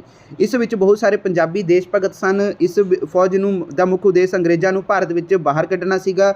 ਇਸ ਲਈ ਨੇਤਾ ਜੀ ਸੁਭਾਸ਼ ਚੰਦਰ ਬੋਸ ਨੇ ਭਾਰਤੀ ਨੌਜਵਾਨਾਂ ਕੋਲੋਂ ਬਲੀਦਾਨ ਦੀ ਮੰਗ ਕਰਦੇ ਹੋਏ ਕਿਹਾ ਕਿ ਤੁਸੀਂ ਮੈਨੂੰ ਖੂਨ ਦਿਓ, ਮੈਂ ਤੁਹਾਨੂੰ ਆਜ਼ਾਦੀ ਦੇਵਾਂਗਾ, ਠੀਕ ਹੈ ਜੀ। ਤੇ ਅੱਗੇ ਹੈ ਦੋਸਤੋ 5ਵਾਂ ਪੁਆਇੰਟ, ਜਾਪਾਨ ਨੇ ਆਜ਼ਾਦ ਹਿੰਦ ਫੌਜ ਨੂੰ, ਠੀਕ ਹੈ ਜੀ, ਸਮਰਥਨ ਦੇਣ ਦਾ ਭਰੋਸਾ ਦਿੱਤਾ, ਪਰ ਦੂਜੇ ਵਿਸ਼ਵ ਯੁੱਧ ਵਿੱਚ ਜਾਪਾਨ ਦੀ ਹਾਲਤ ਕਮਜ਼ੋਰ ਹੋ ਗਈ ਤੇ ਅੰਗਰੇਜ਼ਾਂ ਸੈਨਾ ਨੇ ਮਈ 1945 ਈਸਵੀ ਨੂੰ ਰੰਗੂਨ ਉੱਤੇ ਕਬਜ਼ਾ ਕਰ ਲਿਆ। ਬੇਬਸ ਹੋ ਕੇ ਆਜ਼ਾਦ ਹਿੰਦ ਫੌਜ ਨੇ ਸੈਨਿਕਾਂ ਨੂੰ ਸਮਰਪਣ ਕਰਨਾ ਪਿਆ। ਭਾਵੇਂ ਇਹ ਲਹਿਰ ਸਫਲ ਨਾ ਹੋ ਸਕੀ, ਪਰ ਫਿਰ ਵੀ ਇਸ ਲਹਿਰ ਨੇ ਦੇਸ਼ ਦੀ ਆਜ਼ਾਦੀ ਲਈ ਕਾਫੀ ਯੋਗਦਾਨ ਜਿਹੜਾ ਹੈਗਾ ਉਹ ਪਾਇਆ। ਤੇ ਉਸ ਤੋਂ ਬਾਅਦ ਹੁਣ ਦੋਸਤੋ ਦੇਖਦੇ ਹਾਂ ਕੀ ਹੈ। ਤਾਂ ਪਾਠ 12ਵੇਂ ਦੇ ਵਿੱਚੋਂ ਰਾਜ ਸਰਕਾਰ, ਠੀਕ ਹੈ ਜੀ, ਰਾਜ ਵਿਧਾਨ ਮੰਡਲ ਦੇ ਕਿੰਨੇ ਸਦਨ ਹੁੰਦੇ ਹਨ ਤਾਂ ਉਹਨਾਂ ਦੇ, ਠੀਕ ਹੈ ਜੀ, ਨਾਂ ਦੱਸੋ। ਤਾਂ ਦੇਖੋ ਹੁਣ ਇਹ ਦੋਸਤੋ ਤੁਹਾਡੀ ਸਿਵਿਕਸ ਚਾਲੂ ਹੋ ਗਈ ਮੇਰੇ ਹਿਸਾਬ ਨਾਲ। ਤਾਂ ਦੇਖੋ ਦੋਸਤੋ ਰਾਜ ਵਿਧਾਨ ਮੰਡਲ ਦੇ 2 ਸਦਨ ਹੁੰਦੇ ਹਨ, ਠੀਕ ਹੈ ਜੀ, ਵਿਧਾਨ ਸਭਾ ਤੇ ਵਿਧਾਨ ਪਰਿਸ਼ਦ, ਠੀਕ ਹੈ ਜੀ, ਜੋ ਕਿ ਆਪਣੇ ਜਿਹੜਾ ਆਪਣਾ ਜਿਵੇਂ ਕਿ ਪੰਜਾਬ ਆ, ਠੀਕ ਹੈ ਜੀ, ਤਾਂ ਇੱਥੇ ਰਾਜ ਵਿਧਾਨ ਮੰਡਲ ਹੈ ਤਾਂ ਉਹਦੇ ਵਿੱਚ, ਠੀਕ ਹੈ ਜੀ, ਆਪਣਾ ਪੰਜਾਬ ਹੈ, ਜਦੋਂ ਪੰਜਾਬ ਦੇ ਵਿੱਚ 2 ਤਰ੍ਹਾਂ ਦੇ ਹੋਣਗੇ, ਠੀਕ ਹੈ ਜੀ। ਉਹ ਕਿਹੜੇ ਹੋਣਗੇ? ਇੱਕ ਤਾਂ ਵਿਧਾਨ ਸਭਾ ਹੋਣਗੇ, ਇੱਕ ਹੋਊਗੀ ਦੋਸਤੋ ਵਿਧਾਨ ਪਰਿਸ਼ਦ। ਤੇ ਉਸ ਤੋਂ ਬਾਅਦ ਆਪਣੇ ਇਹ ਪੰਜਾਬ ਦੇ ਵਿੱਚ ਜਿਹੜਾ ਹੈਗਾ ਸਿਰਫ ਵਿਧਾਨ ਸਭਾ ਹੈ, ਠੀਕ ਹੈ ਜੀ। ਵਿਧਾਨ ਪਰਿਸ਼ਦ ਦੋਸਤੋ ਕਿਸੇ ਸਟੇਟ ਦੇ ਵਿੱਚ ਹੁੰਦੇ ਹਨ ਤੇ ਕਿਸੇ ਸਟੇਟ ਦੇ ਵਿੱਚ ਨਹੀਂ ਹੁੰਦੇ ਹਨ, ਠੀਕ ਹੈ ਜੀ। ਆਪਣੇ ਪੰਜਾਬ ਦੇ ਵਿੱਚ ਸਿਰਫ ਜਿਹੜੇ ਹੈਗੇ ਆ, ਜਿਹਨੂੰ ਆਪਾਂ ਵਿਧਾਨ ਸਭਾ ਦੇ ਵਿੱਚ ਜਿਹੜੇ ਹੈਗੇ ਮੈਂਬਰ ਚੁਣੇ ਜਾਂਦੇ ਹਨ, ਜਿਸ ਨੂੰ ਆਪਾਂ MLA ਕਹਿੰਦੇ ਆ, ਠੀਕ ਹੈ ਜੀ, ਤਾਂ ਉਹ ਮੈਂਬਰ ਆਫ ਲੈਜਿਸਲੇਟਿਵ ਅਸੈਂਬਲੀ, ਠੀਕ ਹੈ ਜੀ, ਜਿਸ ਨੂੰ ਆਪਾਂ ਕਹਿੰਦੇ ਆ। ਤੇ ਜਿਹੜਾ ਹੈਗਾ ਵਿਧਾਨ ਪਰਿਸ਼ਦ, ਇਹ ਦੋਸਤੋ ਹੁੰਦਾ MLC, ਠੀਕ ਹੈ ਜੀ। ਇਹ MLC ਦੋਸਤੋ ਜਿਹੜੇ ਹੁੰਦੇ ਆ ਇਹ ਕਿਸੇ ਸਟੇਟ ਦੇ ਵਿੱਚ ਹੁੰਦੇ ਆ ਤੇ ਕਿਸੇ ਸਟੇਟ ਦੇ ਵਿੱਚ ਨਹੀਂ ਹੁੰਦੇ ਹੈਗੇ, ਠੀਕ ਹੈ ਜੀ। ਤਾਂ ਪੰਜਾਬ ਦੇ ਵਿੱਚ ਇਕੱਲਾ ਦੋਸਤੋ ਵਿਧਾਨ ਸਭਾ ਹੈ, ਵਿਧਾਨ ਪਰਿਸ਼ਦ ਨਹੀਂ ਹੈਗੀ ਆ, ਠੀਕ ਹੈ ਜੀ। ਤੇ ਇਹ ਦੋਨਾਂ ਨੂੰ ਮਿਲਾ ਕੇ ਦੋਸਤੋ ਰਾਜ ਵਿਧਾਨ ਮੰਡਲ ਇਹਨਾਂ ਨੂੰ ਕਿਹਾ ਜਾਂਦਾ ਵਾ। ਤੇ ਪ੍ਰਸ਼ਨ ਦੂਸਰਾ ਕੀ ਹੈ? ਰਾਜ ਵਿਧਾਨ ਸਭਾ ਬਾਰੇ ਹੇਠ ਲਿਖੇ ਪ੍ਰਸ਼ਨਾਂ ਦੇ ਉੱਤਰ ਦਿਓ। ਤਾਂ ਦੇਖੋ ਮੈਂਬਰ ਬਣਨ ਦੀ ਕੀ ਯੋਗਤਾ ਹੈ? ਤਾਂ ਉਹ ਭਾਰਤ ਦਾ ਨਾਗਰਿਕ ਹੋਵੇ ਪਹਿਲਾਂ ਤਾਂ, ਠੀਕ ਹੈ ਜੀ। ਉਸ ਦੀ ਉਮਰ ਘੱਟੋ ਘੱਟ 25 ਸਾਲ ਦੀ ਹੋਵੇ। ਉਹ ਕੇਂਦਰ ਜਾਂ ਫਿਰ ਰਾਜ ਸਰਕਾਰ ਅਧੀਨ ਕਿਸੇ ਲਾਭਕਾਰੀ ਅਹੁਦੇ 'ਤੇ ਕੰਮ ਨਾ ਕਰਦਾ ਹੋਵੇ। ਤੇ ਅੱਗੇ ਹੈ ਦੋਸਤੋ ਘੱਟੋ ਘੱਟ ਜਿਹੜੀ ਹੈਗੀ ਆ ਅਤੇ ਵੱਧ ਤੋਂ ਵੱਧ ਕਿੰਨੇ ਮੈਂਬਰ ਹੋ ਸਕਦੇ ਹਨ? ਤਾਂ ਦੋਸਤੋ ਦੇਖੋ ਘੱਟ ਤੋਂ ਘੱਟ ਦੋਸਤੋ 60 ਅਤੇ ਵੱਧ ਤੋਂ ਵੱਧ ਮੈਂਬਰ ਜਿਹੜੇ 500 ਹੋ ਸਕਦੇ ਆ। ਤੇ ਉਸ ਤੋਂ ਬਾਅਦ ਸਧਾਰਨ ਬਿੱਲ ਨੂੰ ਕਾਨੂੰਨ ਲਈ ਕਿੰਨਾ परिस्थितियों विचों लंघना पैंदा है। तो देखो पहला पड़ाव बिल पेश करना तो पहली पढ़त। तो देखो दूजा पड़ाव बिल की हरेक धारा उत्ते बहस करनी। तीजा पड़ाव बिल उत्ते सांझे रूप की मतदान। तो इस तो बाद बिल दूसरे सदन में भेज दिता जाता है। तो उस तो बाद की है विधान सभा का मैंबर बनने लई घट्टो घट्ट उम्र कितनी है। तो देखो 25 साल। स्पीकर किवें चुनिया जाता है? स्पीकर की चोण दोस्तों विधान सभा के जिहड़े मैंबर अपने विचों ही करते हैं। स्पीकर विधान सभा की जिहड़ी है प्रधानगी तो इसकी कार्रवाई का संचालन करता है। तो दोस्तों विधान सभा के जिहड़े मैंबर कौन होंगे हैं, मैं फिर तो दस दिना कि जिहड़े चीफ मिनिस्टर वाली जिहड़ी वोटां होंदियां हन, ठीक है जी, तो वो जिहड़े कैंडीडेट खड़े हुए होंदे हन ते वो जित जाते हैं, ठीक है जी, तो वो विधान सभा के जिहड़े मैंबर बन जाते हैं, ठीक है जी, वो कैंडीडेट तो जिसनों आपां सिंपल लैंग्वेज MLA कहने हैं, यानी कि मैंबर ऑफ लैजिसलेटिव असैंबली। तो अगे है दोस्तों ये ही राज दी विधान परिषद बारे हेठ लिखे प्रश्नों के उत्तर दो। तो देखो विधान परिषद के मैंबर किन्ने हो सकते हैं? विधान परिषद ते विधान सभा, ठीक है जी, अलग चीज़ है, ध्यान दे रखियो। विधान परिषद के जिहड़े मैंबर होंदे हन उन्हां नूं MLC कहा जाता है, ठीक है जी, तो जिहड़े विधान सभा के मैंबर होंदे हन उन्हां नूं MLA कहा जाता है, ठीक है जी। तो देखो ਜਿਹੜੀ ਹੈਗੀ ਆ ਵਿਧਾਨ परिषद ਦੇ ਮੈਂਬਰਾਂ ਦੀ ਜਿਹੜੀ ਘੱਟ ਤੋਂ ਘੱਟ ਸੰਖਿਆ ਜਿਹੜੀ ਹੈਗੀ 40 ਨਿਸ਼ਚਿਤ ਕੀਤੀ ਗਈ ਹੈ। ਇਸ ਦੇ ਮੈਂਬਰ ਦੀ ਜਿਹੜੀ ਸੰਖਿਆ ਵਿਧਾਨ ਸਭਾ ਦੇ 1/3 ਤੋਂ ਵੱਧ ਨਹੀਂ ਹੋਣੀ ਚਾਹੀਦੀ ਹੈ। ਤੇ ਆੜਮਾ ਕੀ ਹੈ ਵਿਧਾਨ परिषद ਦੇ ਮੈਂਬਰ ਦੀ ਕਾਰਜਕਾਲ ਦੱਸੋ ਤਾਂ ਦੋਸਤੋ ਵਿਧਾਨ परिषद ਦੀ ਇੱਕ ਸਥਾਈ ਸਦਨ ਇਸ ਦੇ 1.3 ਮੈਂਬਰ ਹਨ 2 ਸਾਲ ਬਾਅਦ ਰਿਟਾਇਰ ਹੋ ਜਾਂਦੇ ਹਨ। ਇਸ ਦੇ ਮੈਂਬਰਾਂ ਦਾ ਕਾਰਜਕਾਲ 6 ਸਾਲ ਹੁੰਦਾ ਹੈ। प्रश्न चौथा राज विधान मंडल दीयां 4 शक्तियां का वर्णन करो। तो देखो पहला की है राज सूची अते समवर्ती सूची विच दिते गए विषयां अते यह कानून बना सकती है। ठीक है जी, जी राज विधान मंडल है जो राज सूची अते समवर्ती सूची दे विच जो विषय दिते होणगे उस ते वो कानून बना सकती है तो राज दे वित्ती लिया ते पूरा नियंत्रण वो कर सकती है। यानी कि राज दे विच जिहड़ा भी पैसे का जिहड़ा लैण देण है ठीक है जी उहदे ते उसका नियंत्रण भी हुंदा है। ठीक है, जिहड़ा राज विधान मंडल है ठीक है। प्लस दोस्तों वो जिहड़ा हैगा टैक्स लगाउणा घटाउणा जां फिर दोस्तों समाप्त ਕਰਨ ਦੀ ਜਿਹੜੀ ਹੈਗੀ ਆ ਸ਼ਕਤੀ ਵੀ ਉਸ ਕੋਲ ਹੈਗੀ ਆ, ਇਹ ਪਾਵਰ ਵੀ ਉਸ ਦੇ ਕੋਲ ਮੌਜੂਦ ਹੈ। ਤੇ ਮੰਤਰੀ ਪਰਿਸ਼ਦ ਉੱਤੇ ਨਿਯੰਤਰਣ ਕਰਨਾ ਇਹ ਵੀ ਪਾਵਰ ਉਹਦੇ ਕੋਲ ਰਾਜ ਵਿਧਾਨ ਮੰਡਲ ਕੋਲ ਹੈਗੀ ਹੈ। ਤੇ ਦੋਸਤੋ ਦੇਖੋ ਹੁਣ ਰਾਜ ਦੇ ਰਾਜਪਾਲ ਦੀ ਨਿਯੁਕਤੀ ਕਿਵੇਂ ਕੀਤੀ ਜਾਂਦੀ ਹੈ ਤਾਂ ਦੋਸਤੋ ਜਿਹੜਾ अपना जिमें कि पंजाब दे विच जिमें मान के चलो कोई जिहड़ा गवर्नर है तो उसकी नियुक्ति किस तरह होएगी ठीक है जी, जिसनों आप राजपाल कहने गवर्नर इंग्लिश दे विच कहते हैं। तो देखो राजपाल की नियुक्ति राष्ट्रपति द्वारा 5 सालों लई की जाती है। ठीक है जी, जिहड़े देश यानी कि प्राइम मिनिस्टर जिहड़ा हैगा प्रेजिडेंट ऑफ इंडिया द्वारा ठीक है जी जो कि हर स्टेट के जिहड़े राजपाल हुंदे हन जिहड़े गवर्नर हुंदे हन तां कौन उन्हां दी नियुक्ति करता है प्रेजिडेंट ऑफ इंडिया। ठीक है जी, जिहड़े हर स्टेट दे विच राजपाल हुंदे हन ठीक है जी उन्होंने नियुक्ति करता है प्रेजिडेंट ऑफ इंडिया। तो उस तो बाद दोस्तों की है अपना प्रश्न देखते हैं मुख मंत्री की नियुक्ति किवें अते किस द्वारा की जाती है। तो देखो मुख मंत्री की नियुक्ति दोस्तों राजपाल के द्वारा अजिहे व्यक्तियों को मुख मंत्री नियुक्त किया जाता है। राजपाल द्वारा अजिहे व्यक्तियों को मुख मंत्री नियुक्त किया जाता है जिसनों विधान सभा का बहुमत प्राप्त होंदा है। ठीक है, तो इत्थे बहुत ही इत्थे बहुमत का की मतलब है दोस्तों जेड़े ठीक है जी जिमें कि हजे आम आदमी पार्टी जी जित्ती है ठीक है जी वो 92 सीटां दे नाल जित्ती है यानी कि बहुमत तो जित्ती है उन्होंने ठीक है जी सीटां जिन्नियां चाहिए सी उस तो भी ज़्यादा ठीक है जी जिन्नियां चाहिए सी वो तो चलो फिर भी बहुमत हो जानी सी। तो हुण दोस्तों 92 सीटां तो जिमें कि आम आदमी पार्टी पंजाब दे विच जित्ती है तो वो बहुमत प्राप्त होया है उन्होंने तो यही बहुमत कहते हैं। ठीक है, तो वह दोस्तों फिर अपना जिहड़ा हैगा मुख मंत्री अपना बन सकता वा उन्होंने पंजाब दे विच जिमें कि हुण श्री जिहड़े हैगे अपने भगवंत सिंह मान जी बने मुख मंत्री ठीक है जी उन्होंने नियुक्त किया गया वा तो नियुक्त दोस्तों राजपाल के द्वारा ही किया जाता वा। तो अगे है दोस्तों संविधानिक संकट समय राजपाल की की स्थिति होंदी है। तो संविधानिक संकट समय राष्ट्रपति जिहड़ा हैगा ठीक है जी राज की मंत्री परिषद नूं ठीक है तोड़ दिंदा है अते विधान सभा नूं भंग कर सकता है अते राष्ट्रपति शासन दौरान राजपाल राज का असली मुखी हो जाता है। ठीक है जी, तो राजपाल का कार्यकाल कितना होंदा है राजपाल का दोस्तों जो कार्यकाल है वो 5 साल का होंदा है राष्ट्रपति की खुशी तक अहुदे ते रहिंदा है। ठीक है जी, तो उस तो बाद अगे की है हेठ लिखे जिहड़े प्रश्नों के उत्तर एक शब्दां या फिर एक लाइन दे विच दिओ। तो देखो हाई कोर्ट के जज का कार्यकाल कितना होंदा है वो 62 साल का होंदा है। हाई कोर्ट के जज बनने की की योग्यतावां हन तो देखो भारत का नागरिक होवे 10 साल तक किसी अधीन अदालत विच जज रहा होवे किसी हाई कोर्ट के विच 10 साल तक वकालत की होवे। तो हुण दोस्तों हाई कोर्ट के विच किन्ने जज हुंदे हन तो संविधानिक अनुसार हाई कोर्ट विच एक मुख जज अते कुछ होर जज हुंदे हन। इन्हां दी जिहड़ी संख्या निश्चित नहीं है, जजां दी संख्या राष्ट्रपति की इच्छा ते छड्ड दित्ती गई है। पंजाब ते हरियाणा हाई कोर्ट विच जजां की संख्या जिहड़ी हैगी 48 है। तो अगे है लोक अदालतां तो तुहाडा की भाव है गरीब शोषित अते लताड़े गए भारतीय लोगों को छेती न्याय दिवाउण दे लई ठीक है जी उन्हां दे जिहड़ा उद्देश दे लई साडे देश विच कुछ समा पहला लोक अदालत होंद विच आया। कि तुहानूं राज विच 2 सदनी विधान पालिका है नहीं, कि तुहाडे राज विच 2 सदनी विधान पालिका है नहीं। ठीक है जी, हुण देखते हैं अगे अगे की है भारतीय लोकतंत्र का स्वरूप। तो देखो भारत विच धर्म निरपक्षता यानी कि लोकतंत्री राज नागरिक के धार्मिक अते मामलों विच दखल नहीं दिंदा। ठीक है जी, तो उस तो बाद की है भारत एक अजिहा देश है जिस विच वख-वख धर्मां अते जातां अते नस्लां दे लोग वसदे हन। भारतीय संविधान ने भारत नूं धर्म निरपक्ष राज बनाया है। ठीक है जी, क्योंकि भारत विच किसी धर्म नूं भी राज धर्म का रुतबा नहीं दिता गया भाव किसी भी धर्म नूं सरकार की सरपस्ती प्रदान नहीं की गई। ठीक है, अगे है श्रोमणी अकाली दल की प्रमुख विचारधारा वख-वख कौमां अते जिहड़े हैगे फिरकियां विच शांति आपसी प्रेम भाव भाईचारा सांझ अते विश्वास। तो अगे है दोस्तों ये ही की है दिता होया अगे इन्होंने कि पंजाब के हितों की सुरक्षा करनी इसके सभ्याचारक विरसे की संभाल वख-वख कौमां अते फिरकियां जिहड़ियां हैगियां फिरकियां विच जिहड़ी हैगी सद्भावनावां दे शांति स्थापित करना देश विच ਨਵੇਂ ਸਮਾਜਿਕ ਆਰਥਿਕ ਅਤੇ ਪ੍ਰਸ਼ਾਸਨਿਕ ਵਿਵਸਥਾ ਦੀ ਸਥਾਪਨਾ ਕਰਨਾ। ਈਡੀਓ ਪੁਆਇੰਟ ਕੀ ਹੈ ਦੋਸਤੋ ਕਿ ਭਾਰਤ ਦੇ ਕਿਸੇ ਇੱਕ ਰਾਸ਼ਟਰੀ ਦਲ ਦੇ ਨੋਟ ਲਿਖੋ, ਯਾਨੀ ਕਿ ਇੰਡੀਅਨ ਨੈਸ਼ਨਲ ਕਾਂਗਰਸ ਦੀ ਸਥਾਪਨਾ ਦੋਸਤੋ, ਠੀਕ ਹੈ ਜੀ। ਰਾਸ਼ਟਰਵਾਦ ਦੇ ਵਿਕਾਸ ਦੌਰਾਨ 28 ਦਸੰਬਰ 1885 ਵਿੱਚ ਬ੍ਰਿਟਿਸ਼ ਅਧਿਕਾਰੀ ਸਰ ਓ ਹਿਊਮ ਤੇ ਹੋਰ ਦੇਸ਼ ਭਗਤ ਨੇਤਾਵਾਂ ਦੀ ਜਿਹੜੀ ਹੈਗੀ ਸਰਪ੍ਰਸਤੀ ਹੇਠ ਕੀਤੀ ਗਈ। ਇਸ ਦੀ ਅਗਵਾਈ ਹੇਠ ਦੇਸ਼ ਵਾਸੀਆਂ ਨੇ ਆਜ਼ਾਦੀ ਦੀ ਲੜਾਈ ਲੜੀ, ਜਿੱਤ ਅਤੇ ਦੇਸ਼ ਦੀ ਆਜ਼ਾਦ ਕਰਵਾਇਆ, ਠੀਕ ਹੈ ਜੀ। ਤੇ 1968 ਅਤੇ 1978 ਵਿੱਚ 2 ਵਾਰ ਇਹ ਪਾਰਟੀ ਵੰਡੀ ਗਈ। ਕਾਂਗਰਸ ਪਾਰਟੀ ਦੀ ਅਗਵਾਈ ਸਦਾ ਮੱਧ ਅਤੇ ਉੱਚ ਮੱਧ ਵਰਗ ਦੇ ਹੱਥਾਂ ਵਿੱਚ ਰਹੀ ਹੈ। ਇਸ ਨੂੰ ਗਰੀਬ ਅਤੇ ਅਨਪੜ੍ਹ ਲੋਕਾਂ ਦਾ, ਮਜ਼ਦੂਰ, ਠੀਕ ਹੈ ਜੀ, ਜਿਹੜੀ ਹੈਗੀ ਆ ਪਛੜੀਆਂ ਜਾਤਾਂ ਹੋਊਗਾ ਦੋਸਤੋ। ਇੱਥੇ ਧਾਰਮਿਕ ਘੱਟ ਗਿਣਿਆਂ ਅਤੇ ਇਸਤਰੀਆਂ ਦਾ ਸਹਿਯੋਗ ਮਿਲਦਾ ਰਿਹਾ ਹੈ। ਅੱਜ ਕੱਲ੍ਹ ਇਸ ਦਾ ਜਿਹੜਾ ਹੈਗਾ ਚੋਣ ਨਿਸ਼ਾਨ ਹੱਥ ਹੈ, ਯਾਨੀ ਕਿ ਪੰਜਾ।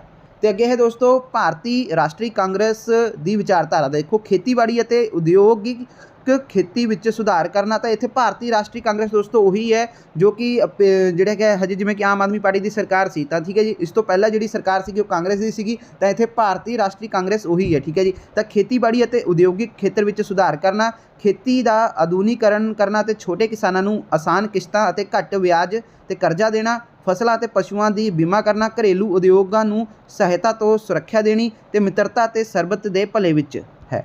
ਤੇ ਅੱਗੇ ਹੈ ਦੋਸਤੋ ਭਾਰਤੀ ਜਨਤਾ ਪਾਰਟੀ ਦੀ ਮੂਲ ਵਿਚਾਰਧਾਰਾ, ਯਾਨੀ ਕਿ BJP, ਜੋ ਕਿ ਦੋਸਤੋ ਸੈਂਟਰ ਦੇ ਵਿੱਚ ਹੈ, ਠੀਕ ਹੈ ਜੀ। ਜਿਹੜੇ ਹੈ ਆਪਣੇ ਹੈਗੇ ਆ ਪ੍ਰਾਈਮ ਮਿਨਿਸਟਰ ਆਫ ਇੰਡੀਆ ਹਨ, ਉਹਨਾਂ ਦੀ ਹੀ ਪਾਰਟੀ ਦੇ ਹਨ, ਜਿਵੇਂ ਕਿ BJP ਦੇ ਹੀ ਹਨ ਇੱਥੇ ਆਪਣੇ ਪ੍ਰਾਈਮ ਮਿਨਿਸਟਰ ਆਫ ਇੰਡੀਆ, ਠੀਕ ਹੈ ਜੀ। ਤਾਂ ਦੇਖੋ ਭਾਰਤੀ ਜਨਤਾ ਪਾਰਟੀ ਦੇਸ਼ ਦੀ ਏਕਤਾ ਅਤੇ ਅਖੰਡਤਾ, ਲੋਕਤੰਤਰੀ ਜਿਹੜਾ ਹੈਗਾ ਲੋਕਤੰਤਰੀ ਇੱਥੇ ਮੈਂ ਗਲਤ ਜਿਹੜੇ ਹੈਗਾ ਬੋਲ ਪਿਆ ਸੀਗਾ, ਲੋਕਤੰਤਰੀ ਹੈ ਇੱਥੇ, ਠੀਕ ਹੈ ਜੀ। ਲੋਕਤੰਤਰੀ ਸੰਸਥਾਵਾਂ ਦਾ ਵਿਕਾਸ ਅਤੇ ਜਿਹੜਾ ਹੈਗਾ ਫਾਸਿਸਟ ਪ੍ਰਵਿਰਤੀ ਦੇ ਵਿਰੁੱਧ ਨਿਰੰਤਰ ਸੰਘਰਸ਼ ਕਰਨਾ, ਧਰਮ ਨਿਰਪੱਖਤਾ, ਗਾਂਧੀਵਾਦ ਅਤੇ ਸਮਾਜਵਾਦ ਵਿੱਚ ਅਟੁੱਟ ਵਿਸ਼ਵਾਸ ਕਰਦੀ ਹੈ, ਠੀਕ ਹੈ ਜੀ। ਤੇ ਇਸ ਤੋਂ ਬਾਅਦ ਵਿੱਚ ਇਹਦੇ ਵਿੱਚ ਹੀ ਪੁਆਇੰਟ ਹੈ ਦੋਸਤੋ, ਦੇਖੋ ਲੋਕਤੰਤਰ ਦੀ ਚੋਣ ਵਿਧੀ ਪ੍ਰਕਿਰਿਆ ਦਾ ਸੰਖੇਪ ਕਰਨਾ, ਯਾਨੀ ਕਿ ਦੇਖੋ ਅੱਗੇ ਕੀ ਇਹਦੇ ਵਿੱਚ ਚੋਣ ਖੇਤਰ ਨਿਰਧਾਰਨ ਕਰਨਾ। ਵਿਧਾਨ ਸਭਾ ਦੀ ਚੋਣ ਲਈ ਸਾਰੇ ਰਾਜ ਨੂੰ ਬਰਾਬਰ ਖੇਤਰ ਦਾ ਵਿੱਚ ਵੰਡ ਦਿੱਤਾ ਜਾਂਦਾ ਹੈ। ਇਸ ਤੋਂ ਬਾਅਦ ਦੋਸਤੋ ਇਸ ਕੰਮ ਦੀ ਜਿਹੜੀ ਹੈਗੀ ਯੋਜਨਾਬੰਦੀ ਚੋਣ ਆਯੋਗ ਦੁਆਰਾ ਕੀਤੀ ਜਾਂਦੀ ਹੈ। ਤਾਂ ਦੇਖੋ ਅੱਗੇ ਕੀ ਹੈ, ਮਤਦਾਤਾ ਦੀ ਸੂਚੀ ਚੋਣ ਕਰਵਾਉਣ ਲਈ ਹਰੇਕ ਚੋਣ ਖੇਤਰ ਦੀ ਮਤਦਾਤਾ ਸੂਚੀ ਤਿਆਰ ਕੀਤੀ ਜਾਂਦੀ ਹੈ। ਉਹ ਇਹੀ ਮਹੱਤਤਾ ਵੋਟ ਪਾ ਸਕਦਾ ਹੈ ਜਿਸ ਦਾ ਨਾਂ ਚੋਣ ਖੇਤਰ ਦੀ ਵੋਟਰ ਸੂਚੀ ਵਿੱਚ ਦਰਜ ਹੈ। ਚੋਣ ਮਿਤੀ ਦਾ ਐਲਾਨ ਚੋਣ ਆਯੋਗ, ਠੀਕ ਹੈ ਜੀ, ਜਿਹੜਾ ਹੈਗਾ ਵੈ ਉਹ ਉਸ ਦਾ ਐਲਾਨ ਕਰਦੀ ਹੈ ਮਿਤੀ ਦਾ, ਕਿ ਉਪਰੰਤ ਚੋਣਾਂ ਪੂਰਾ ਪ੍ਰੋਗਰਾਮ ਜਿਹੜਾ ਹੈਗਾ ਉਹ ਲਿਖਦਾ ਹੈ। ਨਾਮਜ਼ਦਗੀ ਫਾਰਮ ਭਰਨਾ, ਠੀਕ ਹੈ ਜੀ, ਤੇ ਮਿਤੀ, ਨਾਮਜ਼ਦਗੀ ਵਾਪਸ ਲੈਣ ਦੀ ਮਿਤੀ, ਛਾਣਬੀਣ ਕਰਨ ਦੀ ਜਿਹੜੀ ਮਿਤੀ ਨਿਸ਼ਚਿਤ ਕਰਦਾ ਹੈ। ਫਿਰ ਚੋਣਾਂ ਦਾ ਦਿਨ, ਸਮਾਂ ਅਤੇ ਵੋਟਾਂ ਦੀ ਜਿਹੜੀ ਗਿਣਤੀ ਕਰਨਾ ਅਤੇ ਨਤੀਜਿਆਂ ਦਾ ਐਲਾਨ ਕਰਨ ਦੀ ਮਿਤੀ ਨਿਰਧਾਰਿਤ ਕਰਦਾ ਹੈ। ਯਾਨੀ ਕਿ ਚੋਣ ਆਯੋਗ ਦੋਸਤੋ ਉਹ ਆਯੋਗ ਹੈ ਜਦੋਂ ਵੋਟਾਂ ਪੈਂਦੀਆਂ ਹਨ ਤਾਂ ਦੋਸਤੋ ਉਹ ਚੋਣ ਆਯੋਗ ਦੁਆਰਾ ਹੀ ਵੋਟਾਂ ਕਰਵਾਈਆਂ ਜਾਂਦੀਆਂ ਹਨ। ਤਾਂ ਚੌਥਾ ਪੁਆਇੰਟ ਕੀ ਹੈ, ਨਾਮਜ਼ਦਗੀ ਫਾਰਮ ਭਰਨਾ, ਯਾਨੀ ਕਿ ਚੋਣ ਆਯੋਗ ਇੱਕ ਮਿਤੀ ਨਿਸ਼ਚਿਤ ਕਰਦਾ ਹੈ। ਜੋ ਉਮੀਦਵਾਰ ਚੋਣ ਲੜਨਾ ਚਾਹੁੰਦੇ ਹਨ ਉਹ ਆਪਣਾ ਨਾਮਜ਼ਦਗੀ ਫਾਰਮ ਉਸ ਮਿਤੀ ਤੱਕ ਭਰ ਦੇਣ। ਨਾਮਜ਼ਦਗੀ ਫਾਰਮ ਰਿਟਰਨਿੰਗ ਆਫਿਸਰ ਨੂੰ ਨਿਸ਼ਚਿਤ ਮਿਤੀ ਅਤੇ ਸਮੇਂ ਤੱਕ ਪੇਸ਼ ਕਰਨੇ ਜ਼ਰੂਰੀ ਹਨ। ਤੇ ਅੱਗੇ ਹੈ ਦੋਸਤੋ ਨਾਮ ਵਾਪਸੀ। ਸਾਰੇ ਉਮੀਦਵਾਰਾਂ ਦੀ ਨਾਮਜ਼ਦਗੀ ਦੇ ਫਾਰਮ ਦੀ ਜਾਂਚ ਪੜਤਾਲ ਕਰਨ ਉਪਰੰਤ ਇੱਕ ਨਿਸ਼ਚਿਤ ਮਿਤੀ ਤੱਕ, ਠੀਕ ਹੈ ਜੀ, ਆਪਣੇ ਨਾਮ ਜਿਹੜੇ ਹੈਗੇ ਵਾਪਸ ਜਿਹੜੇ ਹੈਗੇ ਆ ਲੈਣ ਦਾ ਅਧਿਕਾਰ ਹੁੰਦਾ ਹੈ। ਜੇਕਰ ਕੋਈ ਉਮੀਦਵਾਰ ਆਪਣਾ ਨਾਮ ਵਾਪਸ ਲੈਂਦਾ ਚਾਹੁੰਦਾ ਹੈ ਤਾਂ ਉਹ ਉਸ ਦੀ ਜਗ੍ਹਾ 'ਤੇ ਜ਼ਮਾਨਤ ਰਾਸ਼ੀ ਵਾਪਸ ਕਰ ਦਿੱਤੀ ਜਾਂਦੀ ਹੈ। ਚੋਣ ਨਿਸ਼ਾਨ, ਚੋਣ ਵਿੱਚ ਉਮੀਦਵਾਰ ਨੂੰ ਚੋਣ ਨਿਸ਼ਾਨ ਚੋਣ ਆਯੋਗ ਵੱਲੋਂ ਅਲਾਟ ਕੀਤੇ ਜਾਂਦੇ ਹਨ। ਰਾਜਨੀਤਿਕ ਦਲਾਂ ਨੂੰ ਵਿਸ਼ੇਸ਼ ਅਤੇ ਪ੍ਰਸਿੱਧ ਚਿੰਨ੍ਹ ਅਲਾਟ ਕੀਤੇ ਜਾਂਦੇ ਹਨ। ਚੋਣ ਮੁਹਿੰਮ, ਚੋਣ ਪ੍ਰਕਿਰਿਆ ਦਾ ਅਗਲਾ ਪੜਾਅ ਚੋਣ ਮੁਹਿੰਮ ਹੈ, ਯਾਨੀ ਕਿ ਚੋਣ ਮੁਹਿੰਮ ਦੇ ਆਰੰਭ ਅਤੇ ਜਿਹੜਾ ਹੈਗਾ ਸਮਾਪਤ ਕਰਨ ਦੀ ਮਿਤੀਆਂ ਚੋਣ ਆਯੋਗ ਵੱਲੋਂ ਪਹਿਲਾਂ ਹੀ ਨਿਸ਼ਚਿਤ ਕਰ ਦਿੱਤੀਆਂ ਜਾਂਦੀਆਂ ਹਨ। ਹਰੇਕ ਰਾਜਨੀਤਿਕ ਦਲ ਮਤਦਾਤਿਆਂ ਨਾਲ ਸੰਪਰਕ ਕਾਇਮ ਕਰਦੇ ਹਨ ਤੇ ਚੋਣ ਮੁਹਿੰਮ ਭਿੰਨ ਸਾਧਨਾਂ ਦੁਆਰਾ ਚਲਾਈ ਜਾਂਦੀ ਹੈ, ਜਿਵੇਂ ਕਿ ਇਸ ਕਾਰਵਾਈ ਵਿੱਚ ਇਸ਼ਤਿਹਾਰ ਲਗਾਉਣੇ, ਠੀਕ ਹੈ ਜੀ, ਗਲੀ ਮੁਹੱਲਾ ਵਿੱਚ ਮੀਟਿੰਗ ਕਰਨੀਆਂ, ਭਾਸ਼ਣ ਦੇਣਾ, ਠੀਕ ਹੈ, ਜਿਹੜਾ ਹੈਗਾ ਜਲਸੇ ਕਰਨਾ ਤੇ ਜਲੂਸ ਕੱਢਣਾ ਅਤੇ ਘਰ ਵਿੱਚ ਜਿਹੜਾ ਹੈਗਾ ਸਮਰਥਕ ਵੱਲੋਂ ਪ੍ਰਚਾਰ ਕਰਨਾ। ਚੋਣ ਮੁਹਿੰਮ ਜਿਹੜੀ ਹੈਗੀ ਹੈ ਚੋਣ ਮੁਹਿੰਮ ਮਤਦਾਨ ਵਾਲੇ ਦਿਨ, ਠੀਕ ਹੈ ਜੀ, 48 ਘੰਟੇ ਪਹਿਲਾਂ ਜਿਹੜੀ ਹੈਗਾ ਸਮਾਪਤ ਹੋ ਜਾਂਦੀ ਹੈ। ਤੇ ਅੱਠਵਾਂ ਹੈ ਦੋਸਤੋ ਪੋਲਿੰਗ ਸਟੇਸ਼ਨ ਤੇ ਵੋਟਾਂ, ਠੀਕ ਹੈ ਜੀ। ਤਾਂ ਦੇਖੋ ਇਹਦੇ ਵਿੱਚ ਕੀ ਹੈ ਕਿ ਚੋਣ ਆਯੋਗ ਵੱਲੋਂ ਹਰੇਕ ਖੇਤਰ ਵਿੱਚ ਮਤਦਾਤਿਆਂ ਦੀ ਸਹੂਲਤ ਲਈ ਅਨੇਕਾਂ ਮਤਦਾਨ ਕੇਂਦਰ ਸਥਾਪਿਤ ਕੀਤੇ ਜਾਂਦੇ ਹਨ ਜਿੱਥੇ ਤੱਕ ਮਤਦਾਤਾ ਆਪਣੀ ਵੋਟ ਪਾਉਂਦੇ ਹਨ। ਤੇ ਅੱਗੇ ਹੈ ਵੋਟਾਂ ਦੀ ਗਿਣਤੀ ਦੇ ਨਤੀਜੇ। ਵੋਟ ਪਾਉਣ ਦਾ ਸਮਾਂ ਸਮਾਪਤ ਹੋਣ ਤੇ ठीक है जी रिटर्निंग अफसर उसके साथी कर्मचारियां ठीक है जी जी वोट पेटियां जी है वोट पेटियां सील करके इतने मौत पेटियां लिखा है वोट पेटियां हो गए थे कर्मचारियां ठीक है जी वोट पेटियां सील करके रिटर्निंग अफसर के दफ्तर में जमा करवा देंगे हैं निश्चित मिति वाले दिन ठीक है जी तो उम्मीदवारों की ਜਾਂ ਉਹਨਾਂ ਦੇ ਪ੍ਰਤੀਨਿਧੀਆਂ ਸਾਹਮਣੇ ਵੋਟਾਂ ਦੀ ਗਿਣਤੀ ਕੀਤੀ ਜਾਂਦੀ ਹੈ ਜਿਸ ਉਮੀਦਵਾਰਾਂ ਦੀਆਂ ਸਭ ਤੋਂ ਵੱਧ ਵੋਟਾਂ ਹੁੰਦੀਆਂ ਨੇ ਉਹ ਰਿਟਰਨਿੰਗ ਅਫਸਰ ਠੀਕ ਹੈ ਜੀ ਉਸ ਨੂੰ ਜੇਤੂ ਘੋਸ਼ਿਤ ਕਰ ਦਿੰਦਾ ਹੈ। ਤਾਂ ਦੇਖੋ ਲੋਕ ਮਤ ਦੀ ਜਿਹੜੀ ਹੈਗਾ ਅਗਲਾ ਪ੍ਰਸ਼ਨ ਹੈ ਲੋਕ ਮਤ ਦੀ ਭੂਮਿਕਾ ਦੱਸੋ। ਤਾਂ ਦੇਖੋ ਪਹਿਲਾ ਆਨਸਰ ਕੀ ਹੈ ਇਹਦਾ ਕਿ ਲੋਕ ਮਤ ਕਲਿਆਣਕਾਰੀ ਰਾਜ ਦੀ ਆਤਮਾ ਹੁੰਦੀ ਹੈ। ਲੋਕਤੰਤਰੀ ਸਰਕਾਰ ਵਿੱਚ ਸਰਕਾਰ ਨੂੰ ਸਿੱਧੇ ਰਾਹ 'ਤੇ ਚਲਾਉਣ ਲਈ ਜਿਹੜੀ ਹੈ ਜਾਗਰਤ ਜਨਮਤ ਦੀ ਬਹੁਤ ਲੋੜ ਹੈ ਠੀਕ ਹੈ। ਲੋਕ ਮਤ ਲੋਕਤੰਤਰੀ ਸਰਕਾਰ 'ਤੇ ਇੱਕ ਲਟਕਦੀ ਹੋਈ ਤਲਵਾਰ ਦੀ ਵੀ ਕੰਮ ਕਰਦੀ ਹੈ ਜੋ ਸ਼ਾਸਕਾਂ ਨੂੰ ਸਹੀ ਕੰਮ ਕਰਨ ਲਈ ਜਿਹੜੀ ਹੈਗੀ ਆ ਪ੍ਰੇਰਦੀ ਹੈ। ਤੇ ਉਸ ਤੋਂ ਬਾਅਦ ਹੈ ਕਿ ਲੋਕ ਮਤ ਸ਼ਾਸਕਾਂ ਨੂੰ ਜਿਹੜੀ ਹੈਗੀ ਆ ਮਨਮਰਜ਼ੀ ਕਰਨ ਤੋਂ ਰੋਕਦੀ ਹੈ। ਕਾਨੂੰਨ ਬਣਾਉਣ ਸਮੇਂ ਉਹਨਾਂ ਨੂੰ ਲਾਗੂ ਕਰਨ ਤੇ ਸਮੇਂ ਲੋਕਤੰਤਰੀ ਜਿਹੜੀ ਹੈ ਸਰਕਾਰ ਹਮੇਸ਼ਾ ਹੀ ਜਨਤਕ ਰਾਏ ਨੂੰ ਮੁੱਖ ਰੱਖਦੀ ਹੈ। ਲੋਕ ਮਤ ਲੋਕਤੰਤਰੀ ਸ਼ਾਸਨ ਦਾ ਜਿਹੜਾ ਹੈਗਾ ਮਾਰਗਦਰਸ਼ਨ ਕਰਦੀ ਹੈ। ਤਾਂ ਦੇਖੋ ਉਸ ਤੋਂ ਬਾਅਦ ਕੀ ਹੈ ਆਪਣਾ ਪ੍ਰਸ਼ਨ ਸ਼੍ਰੋਮਣੀ ਅਕਾਲੀ ਦਲ ਦੇ ਮੁੱਲ ਮੰਤਵ। ਤਾਂ ਦੇਖੋ ਉੱਤਰ ਕੀ ਹੈ ਗੁਰਮਤ ਦੇ ਰਹਿਤ ਮਰਿਆਦਾ ਦਾ ਪ੍ਰਚਾਰ ਠੀਕ ਹੈ ਜੀ ਤੇ ਗੁਰਦੁਆਰਿਆਂ ਦੇ ਪ੍ਰਬੰਧ ਦੇ ਸੁਧਾਰ ਅਤੇ ਸੇਵਾ ਸੰਭਾਲ ਲਈ ਉਦਮ ਕਰਨਾ ਸਿੰਘਾਂ ਵਿੱਚ ਵੱਖਰੀ ਜਿਹੜੀ ਹੈਗੀ ਪੰਥਕ ਆਜ਼ਾਦੀ ਹਸਤੀ ਦਾ ਅਹਿਸਾਸ ਕਾਇਮ ਰੱਖਣਾ ਤੇ ਕੰਗਾਲੀ ਉਸ ਤੋਂ ਬਾਅਦ ਦੋਸਤੋ ਕੀ ਹੈ ਕਿ ਕੰਗਾਲੀ ਥੂੜ ਤੇ ਭੁੱਖ ਨੰਗ ਨੂੰ ਦੂਰ ਕਰਨਾ ਅਮੀਰ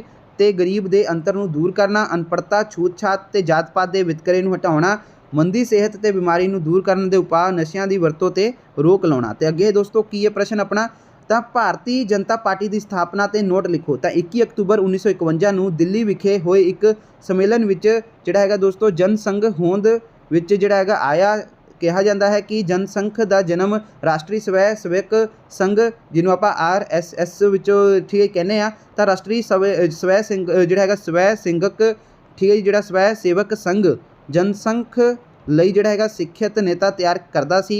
6 ਅਪ੍ਰੈਲ 1980 ਨੂੰ ਭਾਰਤੀ ਜਨਤਾ ਪਾਰਟੀ ਦਾ ਨਾਂ ਠੀਕ ਵੱਖਰਾ ਰਾਜਨੀਤਿਕ ਦਲ ਹੋਂਦ ਵਿੱਚ ਆਇਆ ਅਤੇ ਸ਼੍ਰੀ ਅਟਲ ਬਿਹਾਰੀ ਵਾਜਪਾਈ ਨੂੰ ਅਨੁਪਾਤ ਨਾਲ ਠੀਕ ਹੈ ਜੀ ਅਤੇ ਝੰਡੇ ਦੇ ਜਿਹੜੇ ਹੈਗੇ ਉੱਪਰਲੇ ਹਿੱਸੇ ਵਿੱਚ ਪਾਰਟੀ ਦਾ ਚੋਣ ਨਿਸ਼ਾਨ ਕਮਲ ਦਾ ਫੁੱਲ ਨੀਲੇ ਰੰਗ ਵਿੱਚ ਅੰਕਿਤ ਕੀਤਾ ਗਿਆ ਠੀਕ ਹੈ ਜੀ ਤੇ ਸਰਬਸੰਮਤੀ ਨਾਲ ਇਸ ਦਲ ਦਾ ਪ੍ਰਧਾਨ ਚੁਣਿਆ ਗਿਆ। ਭਾਰਤੀ ਜਨਤਾ ਪਾਰਟੀ ਦਾ ਝੰਡਾ ਹਰੇ ਅਤੇ ਕੇਸਰੀ ਰੰਗ ਵਿੱਚ ਠੀਕ ਹੈ ਜੀ ਹੈਗਾ 12 ਦੀ। ਤੇ ਉਸ ਤੋਂ ਬਾਅਦ ਕੀ ਹੈ ਕਿ ਈਡੀਮਾ ਕੁਐਸਚਨ ਭਾਰਤੀ ਰਾਸ਼ਟਰੀ ਕਾਂਗਰਸ ਦੀ ਵਿਦੇਸ਼ ਨੀਤੀ ਤੇ ਨੋਟ ਲਿਖੋ। ਤਾਂ ਦੇਖੋ ਕਾਂਗਰਸ ਪਾਰਟੀ ਵਿਦੇਸ਼ ਨੀਤੀ ਗੁੱਟ ਨਿਰਲੇਪਤਾ ਅਤੇ ਆਧਾਰਿਤ ਹੈ। ਗੁੱਟ ਨਿਰਲੇਪ ਲਹਿਰ ਨੂੰ ਠੀਕ ਹੈ ਜੀ ਜਿਹੜੀ ਪ੍ਰਭਾਵਸ਼ਾਲੀ ਬਣਾਉਣ ਦੀ ਦੱਖਣੀ ਏਸ਼ੀਆ ਖੇਤਰੀ ਸਹਿਯੋਗ ਠੀਕ ਹੈ ਜੀ ਸੰਗਠਨ ਯਾਨੀ ਕਿ ਸਾਰਕ ਨੂੰ ਹਰ ਸੰਭਵ ਯਤਨਾਂ ਨਾਲ ਮਜ਼ਬੂਤ ਕਰਨਾ ਸੰਯੁਕਤ ਰਾਜ ਅਮਰੀਕਾ ਜਿਹੜੀ ਹੈਗੀ ਹੈ ਠੀਕ ਹੈ ਜੀ ਦੋਸਤੋ ਅਮਰੀਕਾ ਨੂੰ ਜਿਹੜਾ ਹੈਗਾ ਵੈ ਨਾਲ ਸਹਿਯੋਗ ਦੇ ਯਤਨ ਕਰਨੇ ਜਾਪਾਨ ਕੈਨੇਡਾ ਆਸਟ੍ਰੇਲੀਆ ਜਰਮਨੀ ਵਰਗੇ ਜਿਹੜੇ ਅਰਥ ਵਿਵਸਥਾ ਵਿੱਚ ਸਫਲ ਰਾਸ਼ਟਰਾਂ ਨਾਲ ਜਿਹੜਾ ਹੈਗਾ ਜਿਹੜੇ ਗੂੜੇ ਸੰਬੰਧ ਕਾਇਮ ਕਰਨ ਵਿੱਚ ਵਿਸ਼ਵ ਸ਼ਾਂਤੀ ਤੇ ਵਿਵਸਥਾ ਹੈਗੀ ਹੈ ਜਿਹੜੀ ਸਥਾਪਿਤ ਕਰਨਾ ਠੀਕ ਹੈ ਸਹਿਯੋਗ ਦੇਣਾ ਤੇ ਆਦਿ ਕਾਂਗਰਸ ਪਾਰਟੀ ਦੇ ਵਿਦੇਸ਼ ਨੀਤੀ ਦੇ ਕੁਝ ਮਹੱਤਵਪੂਰਨ ਵਿਸ਼ੇਸ਼ਤਾਵਾਂ ਹਨ। ਤੇ ਅਗਲਾ ਕੁਐਸਚਨ ਕੀ ਹੈ ਤਾਂ ਭਾਰਤੀ ਕਮਿਊਨਿਸਟ ਪਾਰਟੀ ਦੀ ਸਥਾਪਨਾ ਕਦੋਂ ਹੋਈ। ਤਾਂ ਦੇਖੋ 20ਵੀਂ ਸਦੀ ਦੇ ਆਰੰਭ ਤੋਂ ਹੀ ਭਾਰਤੀ ਰਾਸ਼ਟਰੀ ਕਾਂਗਰਸ ਵਿੱਚ ਇੱਕ ਨੌਜਵਾਨ ਧੜਾ ਇਸ ਦੀਆਂ ਨੀਤੀਆਂ ਤੋਂ ਅਸੰਤੁਸ਼ਟ ਸੀ ਕਿਉਂਕਿ ਕਾਂਗਰਸ ਸੰਪੂਰਨ ਜਿਹੜੀ ਹੈਗੀ ਸੁਤੰਤਰਤਾ ਦੀ ਥਾਂ ਪ੍ਰਤੀਨਿਧ ਸੰਸਥਾਵਾਂ ਦੀ ਸਥਾਪਨਾ ਕਰਵਾਉਣ ਲਈ ਯਤਨਸ਼ੀਲ ਸੀ। 1917 ਵਿੱਚ ਲੈਨਿਨ ਦੀ ਅਗਵਾਈ ਹੇਠਾਂ ਰੂਸੀ ਕ੍ਰਾਂਤੀ ਨੇ ਭਾਰਤ ਦੀ ਯੁਵਕਾਂ ਨੂੰ ਬ੍ਰਿਟਿਸ਼ ਮਿੰਨਤ ਮੁਤਾਜੀ ਦੀ ਥਾਂ ਠੀਕ ਹੈ ਜੀ ਕ੍ਰਾਂਤੀਕਾਰੀ ਸਾਧਨਾਂ ਦੁਆਰਾ ਰਾਸ਼ਟਰੀ ਆਜ਼ਾਦੀ ਪ੍ਰਾਪਤ ਕਰਨ ਲਈ ਉਤਸ਼ਾਹਿਤ ਕੀਤਾ। ਭਾਰਤੀ ਯੁਵਕ ਨੇ ਠੀਕ ਹੈ ਜੀ ਜਿਹੜੇ ਹੈਗੇ ਭਾਰਤੀ ਯੁਵਕਾਂ ਨੇ ਜਿਹੜਾ ਹੈਗਾ ਮਾਰਕਸਵਾਦੀ ਜਥੇਬੰਦੀਆਂ ਦਾ ਸਥਾਪਿਤ ਕੀਤਾ ਅਤੇ 1924 ਈਸਵੀ ਨੂੰ ਠੀਕ ਹੈ ਇਹਨਾਂ ਜਥੇਬੰਦੀਆਂ ਨੇ ਕਾਨਪੁਰ ਵਿਖੇ ਇੱਕ ਸੰਮੇਲਨ ਕੀਤਾ ਅਤੇ ਸ਼੍ਰੀ ਠੀਕ ਹੈ ਜੀ ਮਨਵਿੰਦਰ ਨਾਥ ਰਾਏ ਦੀ ਅਗਵਾਈ ਹੇਠ ਭਾਰਤੀ ਕਮਿਊਨਿਸਟ ਪਾਰਟੀ ਦੀ ਜਿਹੜੀ ਹੈਗੀ ਸਥਾਪਨਾ ਕੀਤੀ ਗਈ। ਤੇ ਅੱਗੇ ਹੈ ਦੋਸਤੋ ਆਪਣਾ ਅਗਲਾ ਕੁਐਸਚਨ 8ਵਾਂ ਕੁਐਸਚਨ ਵਿਰੋਧੀ ਦਲ ਦੀ ਭੂਮਿਕਾ। ਦੇਖੋ ਦੋਸਤੋ ਵਿਰੋਧੀ ਦਲ ਦਾ ਮੁੱਖ ਕੰਮ ਸਰਕਾਰ ਦੀਆਂ ਗਲਤ ਨੀਤੀਆਂ ਤੇ ਕਾਰਜਾਂ ਦਾ ਆਲੋਚਨਾ ਕਰਨਾ ਹੈ ਜਿਨ੍ਹਾਂ ਨੂੰ ਇਹ ਲੋਕ ਦੇ ਹਿੱਤਾਂ ਦੇ ਵਿਰੁੱਧ ਸਮਝਦੀ ਹੈ। ਯਾਨੀ ਕਿ ਦੋਸਤੋ ਵਿਰੋਧੀ ਦਲ ਕੀ ਹੁੰਦਾ ਵੈ ਤਾਂ ਦੇਖੋ ਦੋਸਤੋ ਜਿਵੇਂ ਕਿ ਹੁਣ ਵੋਟਾਂ ਪਈਆਂ ਪੰਜਾਬ ਦੇ ਵਿੱਚ ਠੀਕ ਹੈ ਜੀ ਤੇ ਆਮ ਆਦਮੀ ਪਾਰਟੀ ਜਿੱਤ ਗਈ 92 ਸੀਟਾਂ ਤੇ ਹੁਣ ਇਸ ਤੋਂ ਬਾਅਦ ਜਿਹੜੀ ਹੈਗੀ ਹੈ ਕਾਂਗਰਸ ਪਾਰਟੀ ਦੋਸਤੋ ਉਹ ਇਹਨਾਂ ਤੋਂ ਜ਼ਿਆਦਾ ਯਾਨੀ ਕਿ 92 ਸੀਟਾਂ ਜਿਵੇਂ ਕਿ ਆਹ ਜਿੱਤੀਆਂ ਤਾਂ ਹੁਣ ਇਹਨਾਂ ਤੋਂ ਜਿਹੜੀਆਂ ਹੈਗੀਆਂ ਘੱਟ ਜਿਹੜੀਆਂ ਸੀਟਾਂ ਜਿਹੜੇ ਵੀ ਪਾਰਟੀ ਨੇ ਜਿੱਤੀਆਂ ਹੋਣਗੀਆਂ, ਯਾਨੀ ਕਿ ਘੱਟ ਦੇ ਵਿੱਚੋਂ ਜਿਵੇਂ ਕਿ ਹੁਣ 2-3 ਪਾਰਟੀਆਂ ਸੀਗੀ, ਅਕਾਲੀਆਂ ਨੇ ਮਤਲਬ ਮੰਨ ਕੇ ਚਲੋ ਅਕਾਲੀ ਦਲ ਨੇ 4 ਸੀਟਾਂ ਜਿੱਤੀਆਂ, ਤਾਂ ਕਾਂਗਰਸ ਨੇ ਜਿਵੇਂ ਕਿ ਅਗਰ 16 ਜਿੱਤੀਆਂ ਨੇ, ਠੀਕ ਹੈ ਜੀ। ਤਾਂ ਇੱਥੇ ਵਿਰੋਧੀ ਦਲ ਦੋਸਤੋ ਹੁਣ ਕਿਹੜਾ ਹੋਏਗਾ? ਆਮ ਆਦਮੀ ਪਾਰਟੀ ਕਿੰਨੀ ਜਿੱਤੀ ਆ? 92 ਸੀਟਾਂ ਮੰਨ ਕੇ ਚਲੋ ਦੋਸਤੋ। ਇੱਥੇ ਆਹ ਜਿਹੜਾ ਅੰਕੜਾ ਵਾ ਮੈਨੂੰ ਯਾਦ ਨਹੀਂ ਕਿੰਨਾ ਵਾ, 4 ਅਕਾਲੀ ਦਲ ਨੇ ਜਿੱਤੀ ਆ ਜਾਂ ਨਹੀਂ ਜਿੱਤੇ, ਠੀਕ ਹੈ। 16 ਕਾਂਗਰਸ ਨੇ ਜਿੱਤੇ ਆ ਕਿ ਨਹੀਂ ਜਿੱਤੇ ਆ, ਪਰ 92 ਆਮ ਆਦਮੀ ਪਾਰਟੀ ਨੇ ਜਿੱਤੇ ਹਨ। ਤਾਂ ਦੇਖੋ ਇਹਦੇ ਵਿੱਚ ਹੁਣ ਜਿਹੜਾ ਵਿਰੋਧੀ ਦਲ ਹੋਏਗਾ ਦੋਸਤੋ, ਵਿਰੋਧੀ ਦਲ ਹੋਏਗਾ ਉਹ ਕਾਂਗਰਸ ਪਾਰਟੀ ਹੋਏਗੀ ਇੱਥੇ, ਠੀਕ ਹੈ ਜੀ। ਕਾਂਗਰਸ ਪਾਰਟੀ ਇੱਥੇ ਵਿਰੋਧੀ ਦਲ ਦੀ ਜਿਹੜੀ ਹੈਗੀ ਆ ਭੂਮਿਕਾ ਨਿਭਾਏਗੀ ਆਪਣੇ ਪੰਜਾਬ ਦੇ ਵਿੱਚ। ਤਾਂ ਇਸ ਤਰ੍ਹਾਂ ਹੁੰਦਾ ਹੈ ਸਿਸਟਮ ਹੈ ਵਿਰੋਧੀ ਦਲ ਦਾ।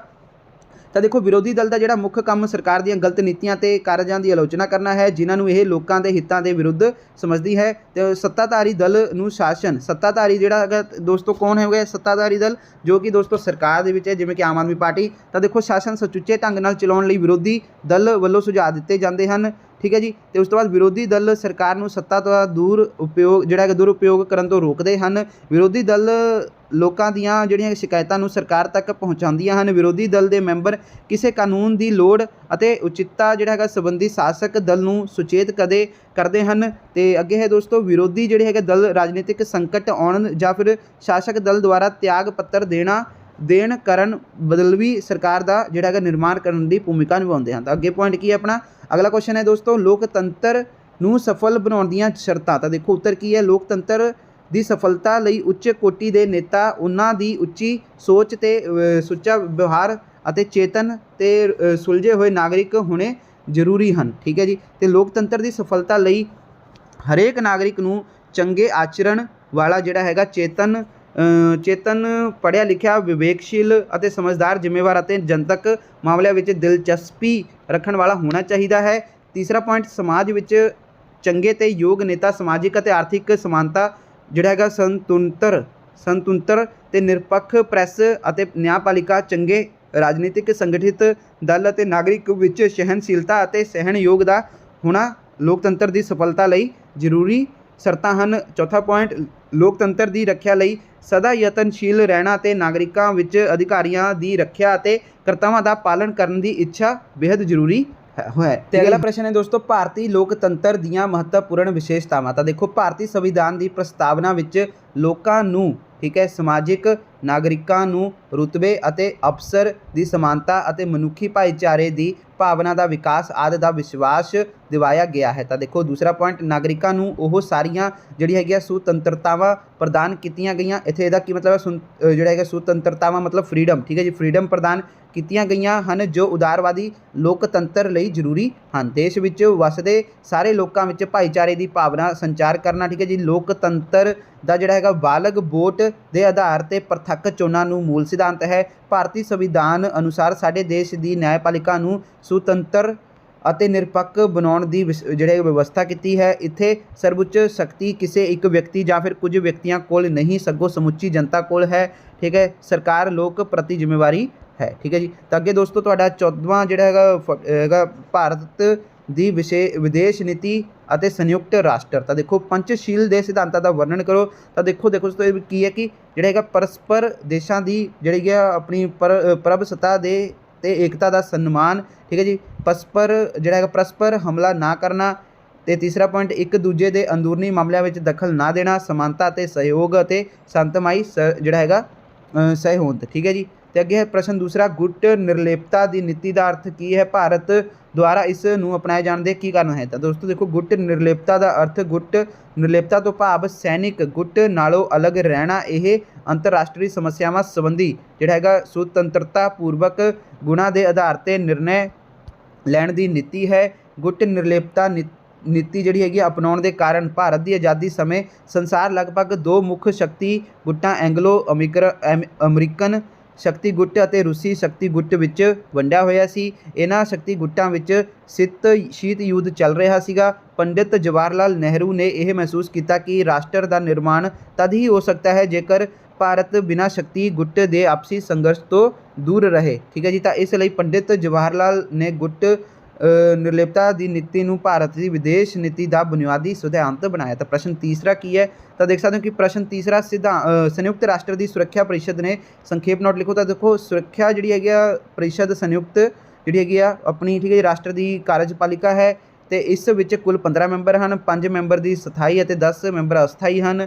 ਤੇ ਸੰਯੁਕਤ ਰਾਜ ਅਮਰੀਕਾ ਜਿਹੜੀ ਹੈਗੀ ਇੰਗਲੈਂਡ, ਰੂਸ, ਚੀਨ ਅਤੇ ਫਰਾਂਸ ਇਸ ਪ੍ਰੀਸ਼ਦ ਦੇ ਸਥਾਈ ਮੈਂਬਰ ਹਨ। ਵਿਸ਼ਵ ਸ਼ਾਂਤੀ ਨੂੰ ਕਾਇਮ ਰੱਖਣ ਲਈ ਸੁਰੱਖਿਆ ਪ੍ਰੀਸ਼ਦ ਮਹੱਤਵਪੂਰਨ ਭੂਮਿਕਾ ਨਿਭਾਉਂਦੀ ਹੈ। ਤੇ ਹੁਣ ਦੇਖਦੇ ਹਾਂ ਇਸ ਤੋਂ ਬਾਅਦ ਦੋਸਤੋ ਪ੍ਰਸ਼ਨ ਕੀ ਹੈ। ਪਹਿਲਾ ਇਹਦੇ ਵਿੱਚ ਸੰਯੁਕਤ ਰਾਸ਼ਟਰ ਵਿੱਚ ਭਾਰਤ ਦੀ ਭੂਮਿਕਾ ਦਾ ਸੰਖੇਪ ਵਰਣਨ ਕਰੋ। ਤਾਂ ਦੇਖੋ, ਭਾਰਤ ਸੰਯੁਕਤ ਰਾਸ਼ਟਰ ਦੇ ਮੁੱਢਲੇ 51 ਮੈਂਬਰਾਂ ਵਿੱਚੋਂ ਇੱਕ ਹੈ। ਭਾਰਤ ਨੇ ਹੋਰ ਦੇਸ਼ਾਂ ਨਾਲ ਮਿਲ ਕੇ ਲੋਕਾਂ ਨੂੰ ਜਿਹੜਾ ਹੈਗਾ ਉਪਨਿਵੇਸ਼ਵਾਦ ਤੇ ਸਾਮਰਾਜਵਾਦ ਤੋਂ ਮੁਕਤ ਕਰਵਾਉਣ ਲਈ ਸੰਯੁਕਤ ਰਾਸ਼ਟਰ ਦੀ ਮਹਾਸਭਾ ਵਿੱਚ ਮਤਾ ਪਾਸ ਕਰਵਾਇਆ।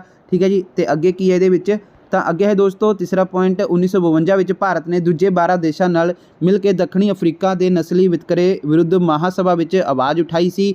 ਭਾਰਤ ਨੇ ਵਿਸ਼ਵ ਸ਼ਾਂਤੀ ਸਥਾਪਨਾ ਜਿਹੜੀ ਹੈਗੀ ਸ਼ਾਂਤੀ ਸਥਾਪਿਤ ਕਰਨ ਲਈ ਸੰਯੁਕਤ ਰਾਸ਼ਟਰ ਨਾਲ ਪੂਰਨ ਸਹਿਯੋਗ ਦਿੱਤਾ। ਠੀਕ ਹੈ ਜੀ। ਤੇ ਅੱਗੇ ਦੋਸਤੋ ਕੀ ਆਪਣਾ ਪਹਿਲਾ ਪੰਜਵਾਂ ਪ੍ਰਸ਼ਨ, ਭਾਰਤ ਦੇ ਸੰਯੁਕਤ ਰਾਜ ਅਮਰੀਕਾ ਦੇ ਸੰਬੰਧ ਦਾ ਸੰਖੇਪ ਵਰਣਨ ਕਰੋ। ਤਾਂ ਦੇਖੋ, ਸੰਯੁਕਤ ਰਾਜ ਅਮਰੀਕਾ ਸੰਸਾਰ ਦੀਆਂ ਮਹਾਨ ਸ਼ਕਤੀਆਂ ਵਿੱਚੋਂ ਸਰਵਸ਼੍ਰੇਸ਼ਟ ਭਾਰਤ ਨਾਲ ਇਸ ਦੇ ਸੰਬੰਧ ਕਿਸੇ ਵੀ ਸਮੇਂ ਸਮਾਨ ਅਤੇ ਸਾਧਾਰਨ ਨਹੀਂ ਰਹੇ। ਭਾਰਤ ਦੀ ਆਜ਼ਾਦੀ ਮਗਰੋਂ ਕਸ਼ਮੀਰ ਅਤੇ ਹੋਰ ਕਈ ਕਾਰਨਾਂ ਕਰਕੇ ਨਾਲ ਦੋਹਾਂ ਦੇਸ਼ਾਂ ਵਿੱਚ ਮਾੜੇ ਸੰਬੰਧਾਂ ਦਾ ਆਰੰਭ ਜਿਹੜਾ ਹੈਗਾ ਹੋਇਆ, ਪਰ ਇਹਨਾਂ ਦੋਨਾਂ ਦੇਸ਼ਾਂ ਵਿੱਚ ਆਪਸੀ ਸੰਬੰਧਾਂ ਵਿੱਚ ਖਿੱਚਣ ਤੋਣ ਦੇ ਬਾਵਜੂਦ ਦੋਹਾਂ ਦੇਸ਼ਾਂ ਦੇ ਸੰਬੰਧ ਲੋੜ ਤੋਂ ਵੱਧ ਖਰਾਬ ਨਹੀਂ ਹੋਏ। ਆਰਥਿਕ, ਤਕਨੀਕੀ, ਵਿਗਿਆਨਿਕ ਅਤੇ ਸੱਭਿਆਚਾਰਕ ਖੇਤਰਾਂ ਵਿੱਚ ਇਹਨਾਂ ਦੋਹਾਂ ਦੇਸ਼ਾਂ ਵਿੱਚ ਇੱਕ ਸਹਾਇਤਾ ਸੰਯੁਕਤ ਰਾਜ ਕਰਦਾ ਆ ਰਿਹਾ ਹੈ। ਠੀਕ ਹੈ ਜੀ। ਤੇ ਉਸ ਤੋਂ ਬਾਅਦ ਜਿਹੜਾ ਹੈਗਾ ਸੰਯੁਕਤ ਰਾਜ ਸਰਕਾਰ ਅਤੇ ਇਸ ਦੇ ਆਰਥਿਕ ਅਦਾਰੇ ਭਾਰਤ ਦੀ ਆਰਥਿਕ ਅਤੇ ਵਿੱਤੀ ਪ੍ਰਣਾਲੀ ਵਿੱਚ ਮਹੱਤਵਪੂਰਨ ਭੂਮਿਕਾ ਨਿਭਾ ਰਹੇ ਹਨ। ਸਾਨੂੰ ਨਿਕਟ ਭਵਿੱਖ ਵਿੱਚ ਦੋਹਾਂ ਦੇਸ਼ਾਂ ਵਿੱਚ ਹੋਰ ਚੰਗੇ ਸੰਬੰਧ ਦੇਖਣ ਦੀ ਜਿਹੜੀ ਹੈਗੀ ਆ ਆਸ ਹੈ। ਤੇ ਅੱਗੇ ਹੈ ਦੋਸਤੋ ਪ੍ਰਸ਼ਨ 6ਵਾਂ, ਭਾਰਤ ਦੀ ਪਾਕ ਸੰਬੰਧੀ ਅਤੇ ਇਹਨਾਂ ਵਿੱਚ ਤਣਾਅ ਦਾ ਮੁੱਖ ਕਾਰਨ ਬਾਰੇ ਸੰਖੇਪ ਨੋਟ ਦਿਓ। ਤਾਂ ਦੇਖੋ ਕੀ ਇਹਦੇ ਵਿੱਚ ਕਿ ਭਾਰਤ ਅਤੇ ਪਾਕਿਸਤਾਨ ਦੇ ਸੰਬੰਧ ਆਰੰਭ ਤੋਂ ਹੀ ਖਿੱਚਣ ਤੋਣ ਅਤੇ ਵੈਰ ਵਿਰੋਧ ਵਾਲੇ ਰਹੇ ਹਨ। ਕਸ਼ਮੀਰ ਦੇ ਝਗੜੇ ਕਾਰਨ ਭਾਰਤ ਪਾਕਿਸਤਾਨ ਸੰਬੰਧ ਹਮੇਸ਼ਾ ਉਲਝੇ ਰਹੇ ਹਨ। 1999 ਵਿੱਚ ਵੀ ਪਾਕਿਸਤਾਨ ਨੇ ਕਸ਼ਮੀਰੀ ਅੱਤਵਾਦੀ ਭੇਜ ਕੇ ਕਾਰਗਿਲ ਦੇ ਇਲਾਕੇ 'ਤੇ ਕਬਜ਼ਾ ਕਰ ਲਿਆ, ਪਰ ਭਾਰਤ ਦੀ ਬਹਾਦਰ ਸੈਨਾ ਨੇ ਦੁਸ਼ਮਣਾਂ ਨੂੰ ਭਜਾ ਦਿੱਤਾ ਤੇ ਠੀਕ ਹੈ ਜੀ ਆਪਣੇ ਇਲਾਕੇ ਤੋਂ ਕਬਜ਼ਾ ਜਿਹੜਾ ਹੈਗਾ ਭਜਾ ਕੇ ਆਪਣੇ ਇਲਾਕੇ 'ਚ ਕਬਜ਼ਾ ਕੀਤਾ। ਤੇ ਭਾਰਤ ਕਸ਼ਮੀਰ ਨੂੰ ਆਪਣਾ ਜਿਹੜਾ ਹੈਗਾ ਅਨਿਖੜਵਾਂ ਅੰਗ ਜਿਹੜਾ ਹੈਗਾ ਸਮਝਦਾ ਹੈ ਤੇ ਇਸ ਦੀ ਸੁਰੱਖਿਆ ਕਰਨਾ ਆਪਣਾ ਜਿਹੜਾ ਹੈਗਾ ਧਰਮ ਸਮਝਦਾ ਹੈ। ਤਾਂ ਦੇਖੋ, ਭਾਰਤ ਜਿਹੜੀ ਹੈਗੀ ਠੀਕ ਹੈ ਜੀ, ਭਾਰਤ ਪਾਕਿਸਤਾਨ ਸੰਬੰਧਾਂ ਨੂੰ ਸੁਧਾਰਨ ਅਤੇ ਆਪਸੀ ਸਮੱਸਿਆਵਾਂ ਦਾ ਹੱਲ ਕਰਨ ਲਈ ਸਮੇਂ-ਸਮੇਂ 'ਤੇ ਮੀਟਿੰਗਾਂ ਹੁੰਦੀਆਂ ਰਹਿੰਦੀਆਂ ਹਨ। ਠੀਕ ਹੈ ਜੀ। ਭਾਰਤ ਅਤੇ ਪਾਕਿਸਤਾਨ ਦੇ ਝਗੜਿਆਂ ਦਾ ਹੱਲ ਯੁੱਧ ਨਹੀਂ ਹੈ। ਦੋਹਾਂ ਦੇਸ਼ਾਂ ਦੇ ਠੀਕ ਹੈ ਦੇ ਵਧੇਰੇ ਲੋਕਾਂ ਆਪਸੀ ਦੋਸਤੀ ਅਤੇ ਸਹਿਯੋਗ ਅਤੇ ਮਿਲਵਰਤਨ ਦੇ ਚਾਹਵਾਨ ਹਨ। ਠੀਕ ਹੈ ਜੀ। ਤਾਂ ਇਸ ਤਰ੍ਹਾਂ ਦੋਸਤੋ ਇਹ ਤੁਹਾਡੇ ਜਿਹੜੇ ਇੰਪੋਰਟੈਂਟ ਕੁਐਸਚਨ ਆਨਸਰ ਸੀਗੇ ਉਹ ਖਤਮ ਹੋ ਚੁੱਕੇ ਹਨ। ਤਾਂ ਇਹਦੇ ਵਿੱਚ ਦੋਸਤੋ ਤੁਹਾਡੇ ਜਿਹੜੇ ਹੁਣ ਕੁਝ ਸਾਡੇ ਕੋਲ ਅਨਸੋਲਵ ਜਿਹੜੇ ਹੈਗੇ ਆ ਮੋਡਲਲੈਸ ਪੇਪਰ ਹਨ, ਤੁਸੀਂ ਇਸ ਨੂੰ ਦੇਖ ਲਓ। ਜਿਹੜੇ ਇਹਦੇ ਵਿੱਚ ਕੁਐਸਚਨ ਆਨਸਰ ਹਨ ਦੋਸਤੋ ਉਹ ਵੈਰੀ ਇੰਪੋਰਟੈਂਟ ਕੁਐਸਚਨ ਆਨਸਰ ਹਨ ਤੁਹਾਡੇ ਟਰਮ 2 ਦੇ ਐਗਜ਼ਾਮ ਦੇ ਲਈ। ਇਹਨਾਂ ਦੇ ਜਿਹੜੇ ਹੈਗਾ ਤੁਸੀਂ ਸਕਰੀਨਸ਼ਾਟ ਲੈ ਲਓ। ਠੀਕ ਹੈ ਜੀ। ਆ ਜਿਹੜੇ ਕੁਐਸਚਨ ਹਨ ਤੁਸੀਂ ਇਹਨਾਂ ਦੇ ਜਿਹੜੇ ਸਕਰੀਨਸ਼ਾਟ ਲੈ ਲਓ ਤੇ ਤੁਸੀਂ ਆਪਣੀ ਗਾਈਡ ਦੇ ਵਿੱਚੋਂ ਜਾਂ ਬੁੱਕ ਦੇ ਵਿੱਚੋਂ ਇਸ ਨੂੰ ਦੇਖ ਲੈਣੇ ਆ। ਠੀਕ ਹੈ ਜੀ। ਜੋ ਕਿ ਵੈਰੀ ਇੰਪੋਰਟੈਂਟ ਕੁਐਸਚਨ ਆਨਸਰ ਹਨ ਦੋਸਤੋ। ਤੁਸੀਂ ਇਹਨਾਂ ਦੇ ਸਕਰੀਨਸ਼ਾਟ ਤੇ ਜਿਹੜੇ ਹੈਗੇ ਆ ਆਪਣੇ ਲੈ ਲਓ ਜਾਂ ਵੀਡੀਓ ਨੂੰ ਰੋਕ ਕੇ ਇਸ ਨੂੰ ਦੇਖ ਲਓ। ਠੀਕ ਹੈ ਜੀ। ਵੈਰੀ ਇੰਪੋਰਟੈਂਟ ਕੁਐਸਚਨ ਆਨਸਰ ਇਹ ਹੈਗੇ ਨੇ। ਤੇ ਬਾਕੀ ਦੋਸਤੋ ਵੀਡੀਓ ਦੇ ਵਿੱਚ ਇੰਨਾ ਹੀ ਸੀਗਾ। ਤੇ ਸਾਡੇ ਕੋਲ ਅਗਰ ਕੁਝ ਹੋਰ ਵੀ ਆਉਂਦਾ ਤਾਂ ਤੁਹਾਨੂੰ ਜ਼ਰੂਰ ਉਹ ਪੜ੍ਹਾਵਾਂਗੇ। ਠੀਕ ਹੈ। ਬਾਕੀ ਆਪਣਾ ਟੈਲੀਗ੍ਰਾਮ ਚੈਨਲ ਬਣਿਆ ਹੋਇਆ ਮੈਮੋਰੀਅਲ ਜਨਰੇਸ਼ਨ ਦੇ ਨਾਮ ਤੋਂ, ਮੈਮੋਰੀਅਲ ਜਨਰੇਸ਼ਨ PSB ਲਿਖ ਕੇ ਸਰਚ ਮਾਰਿਓ, ਟੈਲੀਗ੍ਰਾਮ 'ਤੇ ਆ ਜਾਊਗਾ, ਉਸ ਨੂੰ ਜੁਆਇਨ ਕਰ ਲਓ।